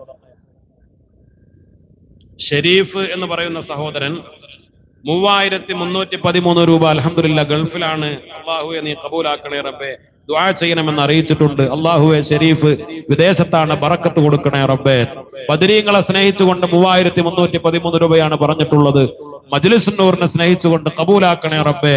ഷെരീഫിന്റെ ജോലിയിലും മറ്റുള്ള കാര്യത്തിലും സമ്പത്തിലും വരുമാനത്തിലും കുടുംബത്തിലും ബറക്കത്ത് ചെയ്യണേ റബ്ബേ. ഷെരീഫിന്റെ മരണപ്പെട്ടുപോയ കുടുംബങ്ങൾക്ക് എത്തിച്ചു കൊടുക്കണേ റബ്ബേ. എല്ലാ വിഷമങ്ങളും പ്രയാസങ്ങളും പരിഹരിക്കണേ റഹ്മാനെ. മക്കളെയൊക്കെ സ്വാലിഹീങ്ങളാക്കണേ അല്ലാ, ബറക്കത്ത് നൽകണേ റഹ്മാനെ. മുഹമ്മദ് എന്ന് പറയുന്ന സഹോദരൻ മരിച്ചുപോയ മാതാപിതാക്കൾക്ക് വേണ്ടി മകനും വേണ്ടി ദുആ ചെയ്യാൻ 5000 രൂപ 5000 രൂപ അൽഹംദുലില്ലാ. അല്ലാഹു റബ്ബുൽ ഇസ്സത്ത് കബൂൽ ചെയ്യട്ടെ. പടച്ചവനെ, മരിച്ചുപോയ മാതാപിതാക്കള്, അതേപോലെ മക്കള് മരണപ്പെട്ടു പോകുക എന്ന് പറഞ്ഞാൽ ഒരർത്ഥത്തിൽ നമുക്ക് സങ്കടമൊക്കെ ഉണ്ടാവുമെങ്കിൽ പോലും അതും മുന്നേ കടന്നു പോകുന്നവർ, അവർക്ക് ശഫാഅത്ത് ചെയ്യുന്നവരാണ്. അല്ലാഹുവേ, ആ മക്കളുടെ ശഫാഅത്ത് കൊടുക്കണേ റബ്ബേ. ആ മരിച്ചുപോയവർക്കൊക്കെ വലിയ സദഖയെ നീ എത്തിച്ചു കൊടുക്കണേ റഹ്മാനെ. നൗഷാദ് ഫൈസി മലബാരി എന്താണ് മഅബരി 5000 രൂപ അടുത്ത വർഷത്തേക്ക് അൽഹംദുലില്ലാ. ഉപ്പാന്റെ മൗഫറത്തിന് വേണ്ടി, ഉമ്മാന്റെ ആഫിയത്തിനു വേണ്ടി, മരിച്ചുപോയ ഉപ്പാക്ക് വേണ്ടി അള്ളാഹുവെ ഉപ്പാക്ക് മൗഫറത്തും റഹ്മത്തും ആ വലിയ സദഖയുടെ സവാബ് നൽകണേ റബ്ബേ. ജീവിച്ചിരിക്കുന്ന ഉമ്മാക്ക് ആഫിയത്തും ആരോഗ്യവും അധികരിപ്പിച്ചു കൊടുക്കണേ റഹ്മാനെ. സഹോദരങ്ങളെ, അതേപോലെ തന്നെയാണ് മരിച്ചുപോയവർക്ക് വേണ്ടി ചെയ്യുന്നതിലും ഏറ്റവും വലുത് എന്താ? നമ്മൾ ഖത്തം ഓതാറുണ്ട് അല്ലെ? ഖുർആൻ ഖത്തം ഓതാറുണ്ട്, മരിച്ചുപോയവർക്ക് ദിക്ർ ചൊല്ലാറുണ്ട്, ഖത്തപ്പുര കെട്ടാറുണ്ട്, പല കാര്യങ്ങളും മരണപ്പെട്ടവർക്ക് വേണ്ടി ചെയ്യാറുണ്ട്. എന്നാൽ മരിച്ചുപോയ ഖബറാളികൾക്കും നമുക്ക് നൽകാൻ പറ്റുന്ന, അവരെ സന്തോഷിപ്പിക്കാൻ പറ്റുന്ന ഏറ്റവും വലുത്, ഏറ്റവും അവർക്ക് പ്രതിഫലം കിട്ടുന്നത്, നമുക്കും കൂലി കിട്ടുന്നത് സദഖ ചെയ്യലാണ്. ഖുർആൻ ഒന്ന് ചെറുതല്ല, ദിക്റിലൊന്നും ചെറുതല്ല. പക്ഷേ അതിനേക്കാളൊക്കെ ഖബറാളികൾ ആഗ്രഹിക്കുന്നത് ജീവിച്ചിരിക്കുന്ന ആളുകൾ അവർക്ക് വേണ്ടി സദഖ ചെയ്യുന്നതാണ്. ഇൻഷാ അല്ലാഹ് പ്രത്യേകിച്ച് ഇങ്ങനെയുള്ള മജ്ലിസുകളിൽ, ഇവിടെ ഇപ്പൊ ലിസ്റ്റ് വായിച്ചപ്പോഴൊക്കെ ഏറ്റവും കൂടുതൽ ആളുകളും പറഞ്ഞത് മരിച്ചുപോയ കുടുംബങ്ങൾക്ക് വേണ്ടി ദുആ ചെയ്യാനാണ്. അൽഹംദുലില്ലാ. അല്ലാഹു റബ്ബുൽ ഇസ്സത്ത് ഖബൂൽ ചെയ്യട്ടെ. തഖബ്ബൽ അല്ലാഹ്, റബ്ബ് സുബ്ഹാനഹു വ തആല സ്വീകരിക്കട്ടെ. ഒരു 3 സ്വലാത്ത് ചൊല്ലി.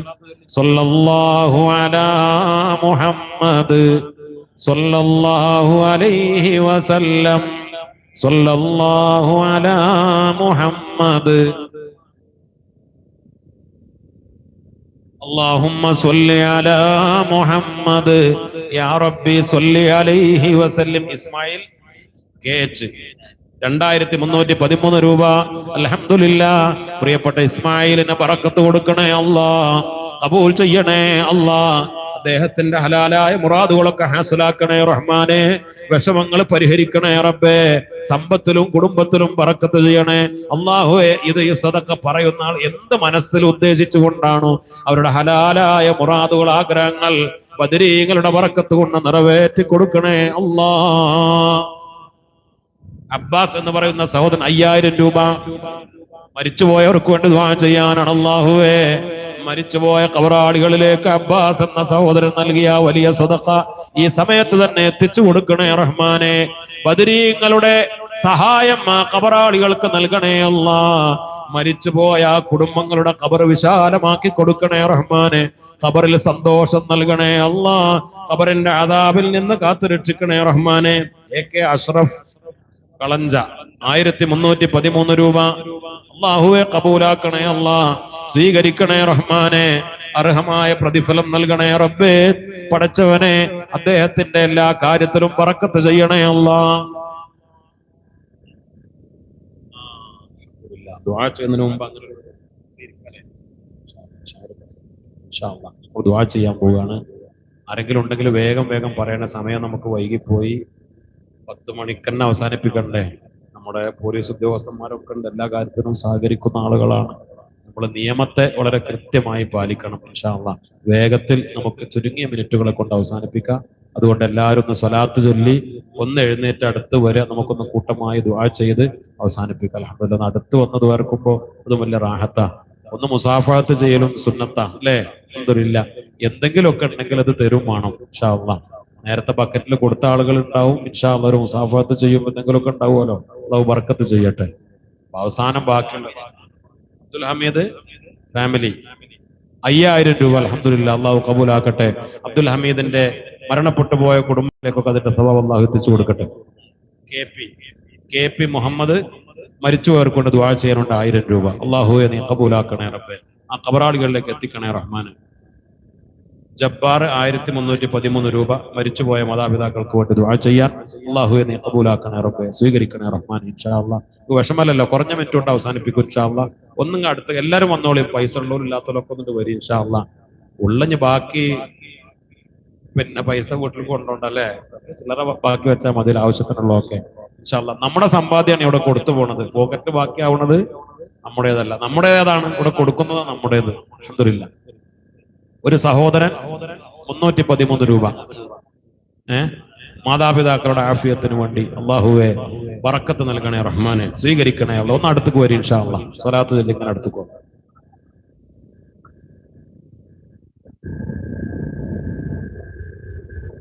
സല്ലല്ലാഹു അലാ മുഹമ്മദ് സല്ലല്ലാഹു അലൈഹി വസല്ലം. എല്ലാവരും വന്ന് ഉസ്താദിന്റെ കൈ മുസാഫാത്താക്കി അവിടെ ഇരിക്കുക. പെട്ടെന്ന് ഉസ്താദ് ദുആ ചെയ്ത് നിർത്തും, നമ്മുടെ സമയമായിട്ടുണ്ട്. സല്ലല്ലാഹു അലാ മുഹമ്മദ് സല്ലല്ലാഹു അലൈഹി വസല്ലം. സല്ലല്ലാഹു അലാ മുഹമ്മദ് സല്ലല്ലാഹു അലൈഹി വസല്ലം. സല്ലല്ലാഹു അലാ മുഹമ്മദ് സല്ലല്ലാഹു അലൈഹി വസല്ലം. സല്ലല്ലാഹു അലാ മുഹമ്മദ് സല്ലല്ലാഹു അലൈഹി വസല്ലം.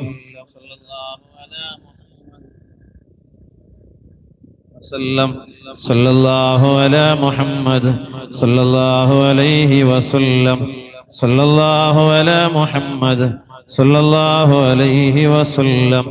സല്ലല്ലാഹു അലാ മുഹമ്മദ് സല്ലല്ലാഹു അലൈഹി വസല്ലം. സല്ലല്ലാഹു അലാ മുഹമ്മദ് സല്ലല്ലാഹു അലൈഹി വസല്ലം. സല്ലല്ലാഹു അലാ മുഹമ്മദ് സല്ലല്ലാഹു അലൈഹി വസല്ലം. സല്ലല്ലാഹു അലാ മുഹമ്മദ് സല്ലല്ലാഹു അലൈഹി വസല്ലം. സല്ലല്ലാഹു അലാ മുഹമ്മദ് സല്ലല്ലാഹു അലൈഹി വസല്ലം. സല്ലല്ലാഹു അലാ മുഹമ്മദ് സല്ലല്ലാഹു അലാ മുഹമ്മദ് സല്ലല്ലാഹു അലൈഹി വസല്ലം. സല്ലല്ലാഹു അലാ മുഹമ്മദ് സല്ലല്ലാഹു അലൈഹി വസല്ലം. അല്ലാഹുമ്മ സല്ലി അലാ മുഹമ്മദ് യാ റബ്ബി സല്ലി അലൈഹി വസല്ലം. ബിസ്മില്ലാ. ദുആ ചെയ്യാൻ ഇൻഷാ അല്ലാഹ് ബഹുമാനപ്പെട്ട സയ്യിദ്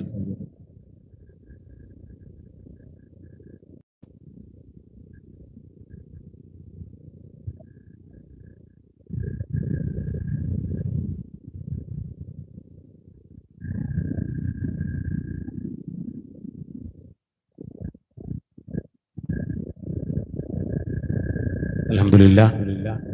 ഇരുന്നോളി ഇൻഷാ അല്ലാഹ്, പ്രയാസപ്പെടുന്നില്ല. ബഹുമാനപ്പെട്ട തങ്ങള് സമാപന ദുആ നടത്തും. അല്ലാഹു റബ്ബുൽ ഇസ്സത്ത് തങ്ങളും സംഭാവന തന്നിട്ടുണ്ട്, ദുആ ചെയ്യണം എന്നാവശ്യപ്പെട്ടുകൊണ്ട് ബഹുമാനപ്പെട്ട തങ്ങള് ചെയ്ത സദഖ റബ്ബ് സുബ്ഹാനഹു വ തആല ഖബൂൽ ചെയ്യട്ടെ.